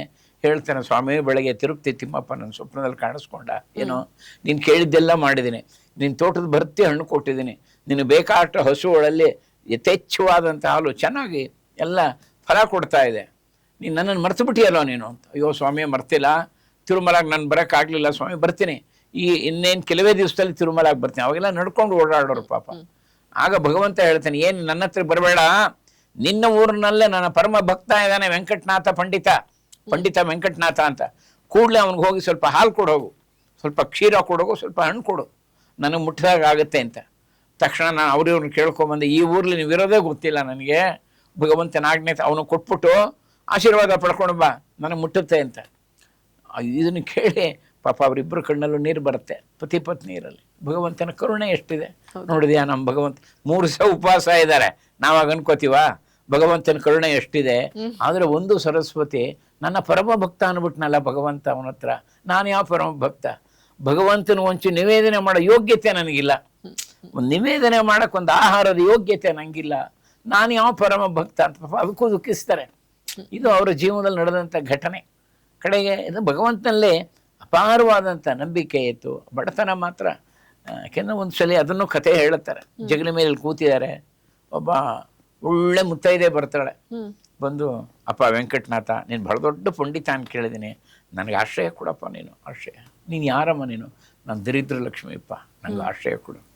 ನೋಡ್ತಾರೆ, ಯೋಚನೆ ಮಾಡ್ತಾರೆ, ನೀನು ಎಲ್ರಿಗೂ ಆಶ್ರಯ ಕೊಟ್ಟಿದ್ಯಪ್ಪ, ನೀನು ಒಳ್ಳೆ ಕರುಣೆ, ನನಗೂ ಆಶ್ರಯ ಕೊಡಪ್ಪ ದರಿದ್ರ ಲಕ್ಷ್ಮಿ. ಅಲ್ಲಿ ಭಗವಂತನ ಇಚ್ಛೆ ಆಗ್ಲಮ್ಮ ನೀನು ಬಾ ಅಂತೇಳಿ ದರಿದ್ರ ಲಕ್ಷ್ಮಿ ಆವರಿಸ್ಕೊಂಡ್ಬಿಡ್ತಾಳೆ.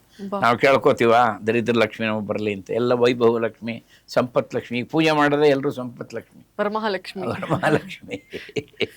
ಹಾಗೆ ಆ ದರಿದ್ರ ಲಕ್ಷ್ಮಿಗೂ ಆಶ್ರಯ ಕೊಡ್ತಾರಂತ ಅಂತ ಮಹಾನ್ ಭಾವರು.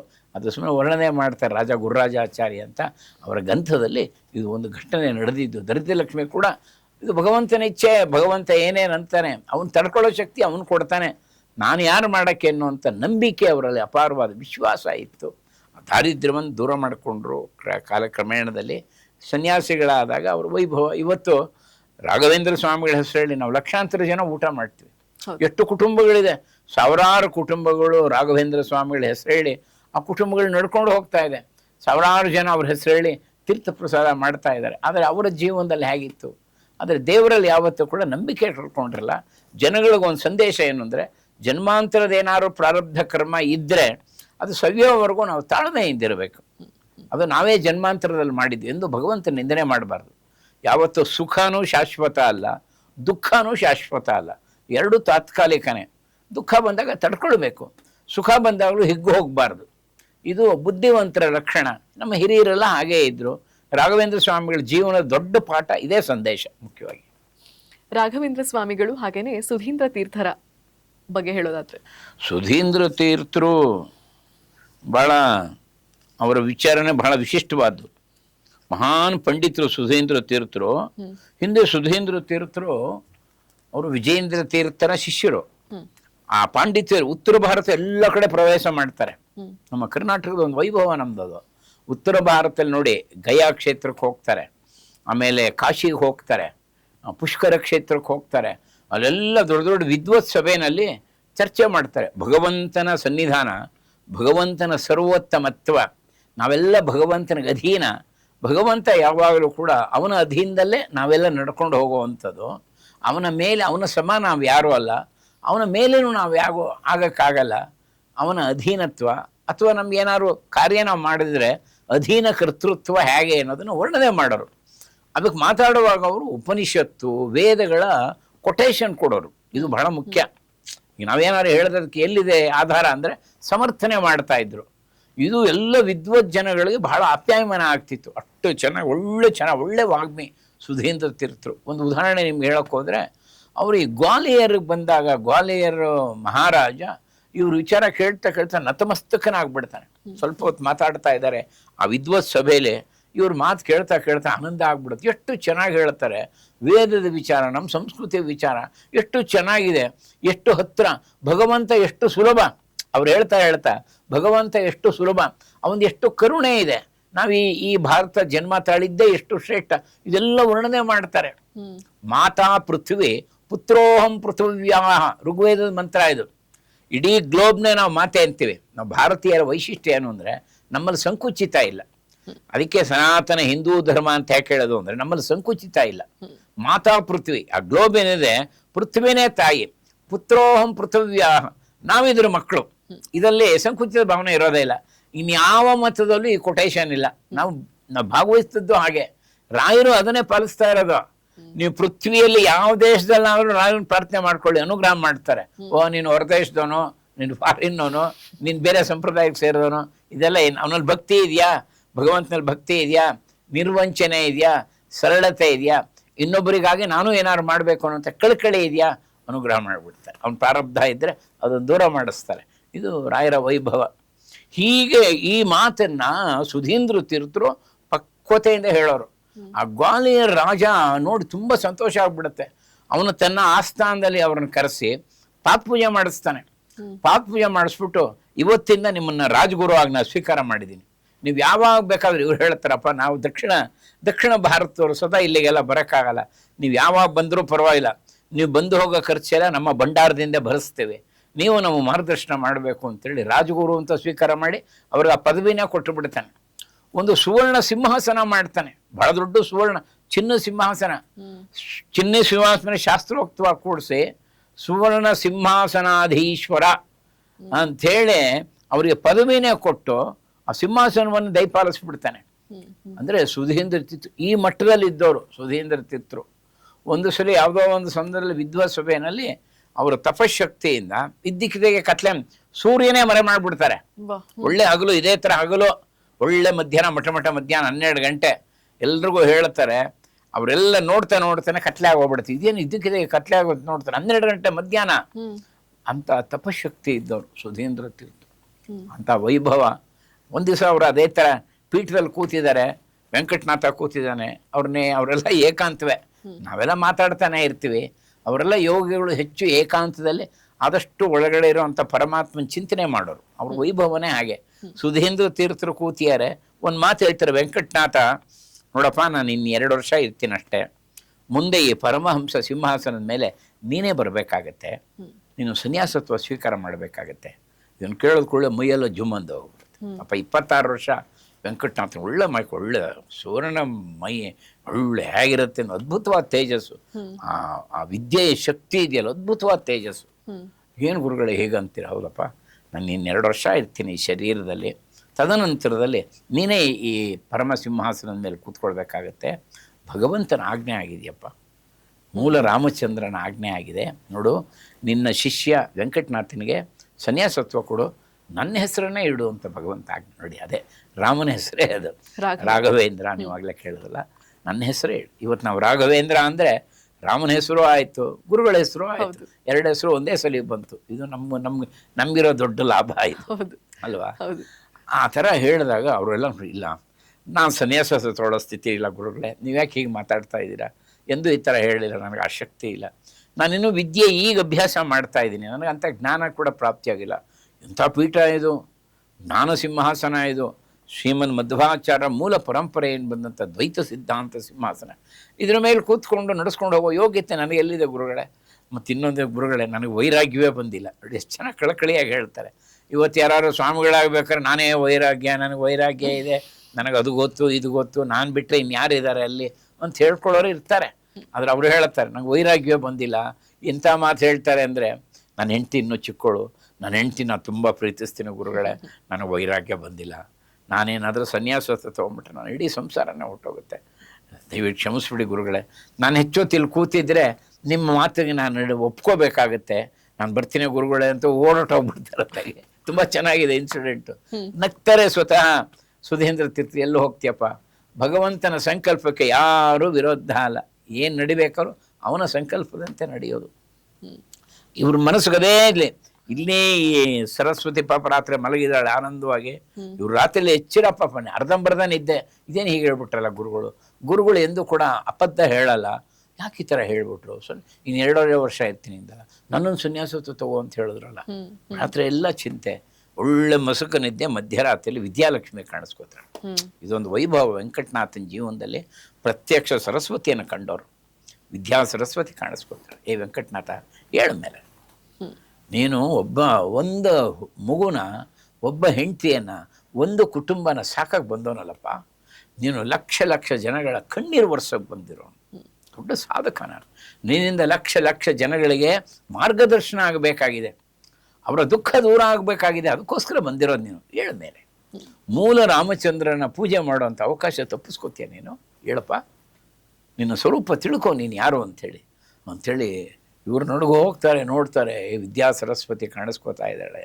ಆಮೇಲೆ ಇವ್ರ ಮೂಲ ರೂಪ ಗೊತ್ತಾಗುತ್ತೆ ಹೇಳ್ತಾರೆ. ಆಗ ನಿಶ್ಚಯ ಮಾಡಿಬಿಡ್ತಾರೆ. ನೋಡಿ, ಅಲ್ಲಿವರೆಗೂ ಮೋಹ ಇದ್ದೇ ಇರುತ್ತೆ, ಅಟ್ಯಾಚ್ಮೆಂಟ್. ಪಾಪ ಹೆಂಡತಿ ಮಗು ಯಾರಿಗಿರಲ್ಲ. ತುಂಬ ಭಯಂಕರ ಅವ್ರ ಜೀವನ. ಅದನ್ನು ಓದ್ತಾ ಇದ್ರೆ ಒಂದೊಂದ್ಸರಿ ನಮಗೆ ಬಹಳ ದೊಡ್ಡ ಪರಿವರ್ತನೆ ಅದು. ನಮ್ಮಲ್ಲಿ ನಾವು ಹೇಳ್ತಾರೆ, ಎಷ್ಟೋ ಜನ ಇತಿಹಾಸ ಬರೀತಾರೆ, ಎಷ್ಟೋ ಜನ ಇತಿಹಾಸ ಓದ್ತಾರೆ, ಎಷ್ಟೋ ಜನ ಇತಿಹಾಸ ಹೇಳ್ತಾರೆ, ಎಷ್ಟೋ ಜನ ಇತಿಹಾಸ ಕೇಳ್ತಾರೆ. ರಾಘವೇಂದ್ರ ಸ್ವಾಮಿಗಳು ಇತಿಹಾಸ ಮಾಡಿದವರು, ಇತಿಹಾಸವನ್ನೇ ಮಾಡಿಬಿಟ್ರು ಅವರು. ಎಂಥ ಪರಿವರ್ತನೆ 26 ವಯಸ್ಸಿನಲ್ಲಿ. ಅವ್ರು ಸನ್ಯಾಸತ್ವ ತೊಗೊಂಡ್ಮೇಲೆ ನಿಮ್ಗೊಂದು ಘಟನೆ ಹೇಳ್ತೀನಿ. ನಾವು ತುಂಬ ದುಃಖಿಸಿದ್ದಂಥ ಘಟನೆ ಅದು. ಅವರು ಸನ್ಯಾಸತ್ವ ತಗೊಂಡ ಮೇಲೆ ಅವ್ರ ಮಗುಗೆ 5 ವರ್ಷ ಅಷ್ಟೇ, ಲಕ್ಷ್ಮೀನಾರಾಯಣ. ಅವ್ರ ಹೆಂಡತಿಗೆ ತುಂಬ ದುಃಖ ಆಗ್ಬಿಡುತ್ತೆ. ಚಿಕ್ಕ ವಯಸ್ಸು ಪಾಪ. ಆಕೆಗೇನು ಹಬ್ಬ ಅಂದರೆ 20 ವಯಸ್ಸಿದ್ದಿರ್ಬೋದು. ಸನ್ಯಾಸಿ ಆದಮೇಲೆ ಅವನು ನೋಡೋ ಹಾಗಿಲ್ಲ, ಅವ್ರನ್ನ ದರ್ಶನ ಮಾಡೋ ಹಾಗಿಲ್ಲ. ಇದು ನಿಷಿದ್ಧ. ಅವನು ಬಹಳ ಅಚ್ಚುಕಟ್ಟಾಗಿ ಆಚರಣೆ ಮಾಡ್ತಿದ್ರು. ಈಗೆಲ್ಲ ಕೆಲವು ರಿಲ್ಯಾಕ್ಸ್ ಇದ್ದಿರ್ಬೋದು, ಹಿಂದೆ ಬಹಳ ಅಚ್ಚುಕಟ್ಟಾಗಿ ಅದನ್ನು ಪಾಲಿಸ್ತಿದ್ರು. ಈಕೆ ಬಹಳ ದುಃಖ ಆಗ್ಬಿಡತ್ತೆ. ಯಾಕೆ ತಂಜಾವೂರಲ್ಲಿ ರಾಜನ ಸನ್ನಿಧಾನದಲ್ಲಿ ನಡೆಯುತ್ತೆ. ಇವರು ಇದ್ದಿದ್ದು ಕುಂಭಕೋಣಮಲ್ಲಿ. ಸುಧೀಂದ್ರ ತೀರ್ಥರು ಹೇಳ್ತಾರೆ, ನೀನು ದೀಕ್ಷೆ ತಗೊಳ್ಳೋವರೆಗೂ ಇದು ರಹಸ್ಯವಾಗಿರಲ್ಲಪ್ಪ, ಎಲ್ಲೂ ಪ್ರಕಟ ಮಾಡಬೇಡ ಅಂಥೇಳಿ ಮಾತು ಹೇಳಿರ್ತಾರೆ. ಅಲ್ಲಿ ಸನ್ಯಾಸತ್ವ ತೊಗೊಂಡ್ರು ಅಂತ ಈಕೆ ಗೊತ್ತಾದ್ಮೇಲೆ ದುಃಖ ಆಗ್ಬಿಡುತ್ತೆ. ಇಲ್ಲ, ಒಂದ್ಸಲ ನಾನು ಅವ್ರನ್ನ ನೋಡಲೇಬೇಕು. ಹೇಗೆ ನೋಡೋ, ಸರಿ ಹೋಗೋಗಿಲ್ವಲ್ಲ, ಗಾಳಿ ರೂಪದಲ್ಲಿ ಹೋಗಿ ಮಾತಾಡಿಸ್ಬಿಡ್ತೀನಿ ನಮ್ಮ ಯಜಮಾನ್ರನ್ನ ಅಂಥೇಳಿ ಪಾಪ ಆಕೆ ಬಾವಿಯಲ್ಲಿದ್ದು ಆತ್ಮಹತ್ಯೆ ಮಾಡ್ಕೊಂಡ್ಬಿಡ್ತಾರೆ. ಗಾಳಿ ರೂಪದಲ್ಲಿ ಹೋಗ್ತಾರೆ. ರಾಯರು ಅನ್ಕೋತೀವಿ, ಎಂಥ ತಪ್ಪು ಮಾಡಿಬಿಟ್ಟೆ ಸರಸ್ವತಿ ನೀನು. ಶರೀರ ಬಿಟ್ಟ ಮೇಲೆ ಸಂತೋಷ ಇರುತ್ತೆ ಅಂತ ಯಾಕೆ ತಿಳ್ಕೊಂಡೆ? ಎಂಥ ಸಂದೇಶ ಇದೆ ಗೊತ್ತಾ? ಯಾವಾಗಲೂ ಶರೀರ ಬಿಟ್ಟ ಮೇಲೆ ದುಃಖ ಜಾಸ್ತಿ. ತುಂಬ ಜನಕ್ಕೆ ಅದು ಗೊತ್ತಿಲ್ಲ. ಆತ್ಮಹತ್ಯೆ ಮಾಡ್ಕೋತಾರಲ್ಲ, ಮಾಡ್ಕೋಬಾರ್ದು. ಶರೀರ ಇರೋವರೆಗೂ ನಾವೆಲ್ಲ ಆನಂದವನ್ನು ಅನುಭವಿಸ್ತೀವಿ. ನಿಜವಾಗ್ಲೂ ನಮ್ಮ ಶರೀರನ ನರಕಕ್ಕೆ ಕರ್ಕೊಂಡು ಹೋಗೋದು ಯಾರು ಗೊತ್ತಾ? ಕಾಮಕ್ರೋಧಗಳೇ. ಆ ಕಾಮಕ್ರೋಧ ನಮ್ಮ ಜೀವನ. ಶರೀರ ಇಲ್ಲೇ ಇರುತ್ತೆ. ಈ ಜೀವನ ನರಕಕ್ಕೆ ಯಾರು ಕರ್ಕೊಂಡು ಹೋಗ್ತಾರೆ? ಕಾಮ, ಕ್ರೋಧ, ಲೋಭ, ಮೋಹ. ಕೃಷ್ಣ ಸ್ಪಷ್ಟವಾಗಿ ಹೇಳ್ತಾನೆ, ತ್ರಿವಿಧಂ ನರಕಸ್ಯೇದಂ ದ್ವಾರಂ ನಾಶನಮಾತ್ಮನಃ ಕಾಮಕ್ರೋಧಸ್ತಥಾ ಲೋಭೋ ತಸ್ಮಾದೇತತ್ರಯಂ ತ್ಯಜೇತ್. ಅರ್ಜುನ, ನನ್ನ ಭಕ್ತರಾದಂಥವ್ರು ಈ 3 ಕೆಟ್ಟ ಗುಣ ಬಿಟ್ಬಿಡ್ಬೇಕಪ್ಪ. ಈ ಕಾಮ, ಕ್ರೋಧ, ಲೋಭ. ನರಕಕ್ಕೆ ಕರ್ಕೊಂಡು ಹೋಗೋದು ಅದೇನೆ, ಆತ್ಮನಾಶಕವಾದದ್ದು. ಕೃಷ್ಣ ಹೇಳ್ತಾನೆ ಭಗವದ್ಗೀತೆಯಲ್ಲಿ. ಹಾಗೆ ಹೇಳ್ತಾರೆ, ಎಂಥ ತಪ್ಪು ಮಾಡಿಬಿಟ್ಟೆ ಸರಸ್ವತಿ, ನಿನ್ನ ಮಗುನೂ ನೋಡ್ಕೊಳ್ಳಿಲ್ಲ, ಜೀವನವೂ ಇಲ್ಲದೆ ಹೋಗ್ಬಿಟ್ಟು ಹೀಗೆ ಮಾಡ್ಕೊಂಬಿಟ್ಟಿಯಲ್ಲ. ಆಗ ಹೇಳತ್ತೆ, ಗಾಳಿ ಹೇಳತ್ತೆ, ನಂಗೆ ಗೊತ್ತಾಗಲಿಲ್ಲ, ನಿಮ್ಮನ್ನು ನೋಡಬೇಕು ಅಂತ ಬಂದುಬಿಟ್ರೆ ನನಗೆ ಈ ಥರ ಆಗುತ್ತೆ, ನನ್ನ ಮಗು ಹತ್ರನೂ ಇಲ್ಲದೆ ನಿಮ್ಮ ಹತ್ರನೂ ಇಲ್ಲದೆ ಈ ಥರ ಎಡಬಿಡಂಗೆ ಆಗೋಯ್ತು, ನಿಮ್ಮನ್ನು ನೋಡಬೇಕು ಅಂತ ಆಸಕ್ತಿಯಿಂದ ಬಂದೆ ಅಂತ ಹೇಳಿರ್ತಾರೆ. ಅವ್ರೇನು ದುಃಖ ವ್ಯಕ್ತಪಡಿಸಲ್ವಲ್ಲ, ಏನು ಅಪರೋಕ್ಷ ಜ್ಞಾನಿಗಳು. ತಮ್ಮ ಕಮಂಡಲುವಿಂದ ನೀರನ್ನು ಸಂಪ್ರೋಕ್ಷಣೆ ಮಾಡ್ತಾರೆ. ಹೇಳ್ತಾರೆ, ಸದ್ಗತಿ ಪ್ರಾಪ್ತಿರಸ್ತು ಅಂತ ಮನಸ್ಸಲ್ಲಿ ಅನ್ಕೊಂಡು ಸಂಪ್ರೋಕ್ಷಣೆ ಮಾಡಿದಾಗ ಒಳ್ಳೆ ಮುತ್ತೈದೆ ರೂಪ ಕಾಣುತ್ತೆ. ಇದು ಎಲ್ರಿಗೂ ಕಾಣುತ್ತಂತೆ. ಅಲ್ಲಿ ರಾಜ ಗುರುರಾಜಾಚಾರ್ಯ ವರ್ಣನೆ ಮಾಡ್ತಾರೆ. ಅಲ್ಲಿದ್ದಂಥ ಎಲ್ಲ ವ್ಯಕ್ತಿಗಳಿಗೆ ಆ ಸ್ವರೂಪ ಕಾಣುತ್ತಂತೆ. ಒಳ್ಳೆ ಎಲ್ಲ ಆಭರಣಗಳು ಹಾಕ್ಕೊಂಡಂಥ, ಉತ್ತಮವಾದಂಥ ವಸ್ತ್ರವನ್ನು ಧಾರಣೆ ಮಾಡ್ಕೊಂಡಂಥ ಮಹಾ ತೇಜಸ್ವಿಯಾದಂಥ ಒಬ್ಬ ಮುತ್ತೈದೆಯ ದರ್ಶನ ಆಗುತ್ತೆ ಎಲ್ರಿಗೂ. ಆಗ ನೋಡಿ, ಆಮೇಲೆ ಒಂದು ಮಾತು ಹೇಳ್ತಾರೆ, ಮುಂದೆ ನಿನ್ನ ಪುತ್ರ ಅಂದರೆ ಲಕ್ಷ್ಮೀನಾರಾಯಣನ ಪರಂಪರೆಯಲ್ಲಿ ಸಜ್ಜನರು ಹೂವಿಳ್ಯ ಅಂತ ಮಾಡ್ತಾರೆ. ನಿನ್ನನ್ನು ಕುರಿತು ಅವರ ಚಿಂತನೆಯನ್ನು ಮಾಡ್ತಾರೆ. ಮುತ್ತೈದೆಯರಿಗೆ ಅರಿಶಿನ, ಕುಂಕುಮ, ಫಲಗಳನ್ನು ಕೊಟ್ಟು ನಿನ್ನ ಸ್ಮರಣೆಯನ್ನು ಮಾಡ್ತಾರೆ. ಅದರಿಂದ ಅವ್ರಿಗೂ ಕೂಡ ಒಳ್ಳೆಯ ಆಶೀರ್ವಾದ ಸಿಗುತ್ತೆ ಅಂತೇಳಿ ಒಂದು ರಾಯರು ಆಜ್ಞೆ ಮಾಡ್ತಾರೆ. ಈಗಲೂ ನಮ್ಮೆಲ್ಲೆಲ್ಲ ಪರಂಪರೆ ಉಂಟು. ಏನಾದ್ರು ಸತ್ಕಾರ್ಯ ಆದ್ರೆ ಮನೆಯಲ್ಲಿ ಹೂವಿಳ್ಯ ಅಂತ ಮಾಡಿ ಅನೇಕ ಮುತ್ತೈದೆಯರನ್ನು ಕರೆದು ಅವರಿಗೆ ಅರಿಶಿಣ ಕುಂಕುಮ ಕೆಲವಾರು ಮಂಗಳ ದ್ರವ್ಯಗಳನ್ನು ಕೊಟ್ಟು ನಮಸ್ಕಾರ ಮಾಡುವಂಥ ಪದ್ಧತಿ ಮದುವೆ ಸಂದರ್ಭದಲ್ಲಿ ಗೃಹ ಪ್ರವೇಶ ಸಂದರ್ಭದಲ್ಲಿ ಉಂಟು. ಇದು ರಾಯರು ಮಾಡಿದಂಥ ಆಜ್ಞೆ. ಅಂದರೆ ಆಕೆಗೆ ಸದ್ಗತಿ ಸಿಗುತ್ತೆ. ರಾಯರಿಗೆ ಆ ಶಕ್ತಿ ಇತ್ತು, ಆ ಸಾಮರ್ಥ್ಯ ಇತ್ತು, ಅವ್ರು ಮಾಡಿದ್ರು. ಅದರಿಂದ ಯಾವಾಗಲೂ ಕೂಡ ಆತ್ಮಹತ್ಯೆಗೆ ಪ್ರವೇಶ ಅಂದರೆ ಈ ಘಟನೆ ಇದೇನೋ ನಡೆದೋಯ್ತು, ಆ ಮಗು ಕೈಲೆಲ್ಲ ಕಾರ್ಯ ಮಾಡಿಸ್ತಾರೆ. ಸುಧೀಂದ್ರ ತೀರ್ಥರು ಮೊದಲೇ ಹೇಳ್ಬಿಟ್ಟು, ನೋಡೋ ನಿನ್ನ ಪುತ್ರನಿಗೆ ಉಪನಯನ ಮಾಡಿಸ್ಬಿಡು, ನೀನು ದೀಕ್ಷೆ ತಗೊಳ್ಳುವಂಥ ರಹಸ್ಯವನ್ನು ಯಾರಿಗೂ ಹೇಳ್ಬೇಡ, ನಿನ್ನ ಮಗನಿಗೆ ಇದು ಉಪನಯನ ಮಾಡಿಸ್ಬಿಡು, ಮುಂಜಿ ಮಾಡಿಸ್ಬಿಡು ಅಂತ ಹೇಳ್ತಾರೆ. ಈ ನಮ್ಮ ಖರ್ಚಿಂದಲೇ ಸ್ವತಃ ಯಾತ್ರೆಯಿಂದ ನಮ್ಮ ಸಂಸ್ಥಾನದ ಖರ್ಚಿಂದಲೇ ಅವನಿಗೆ ಉಪನಯನ ನಾವು ಮಾಡಿಸ್ತೇವೆ ಅಂಥೇಳಿ ಹೇಳಿದಾಗ ಬಹಳ ಸಂತೋಷ ಆಗೋಗ್ಬಿಡುತ್ತೆ.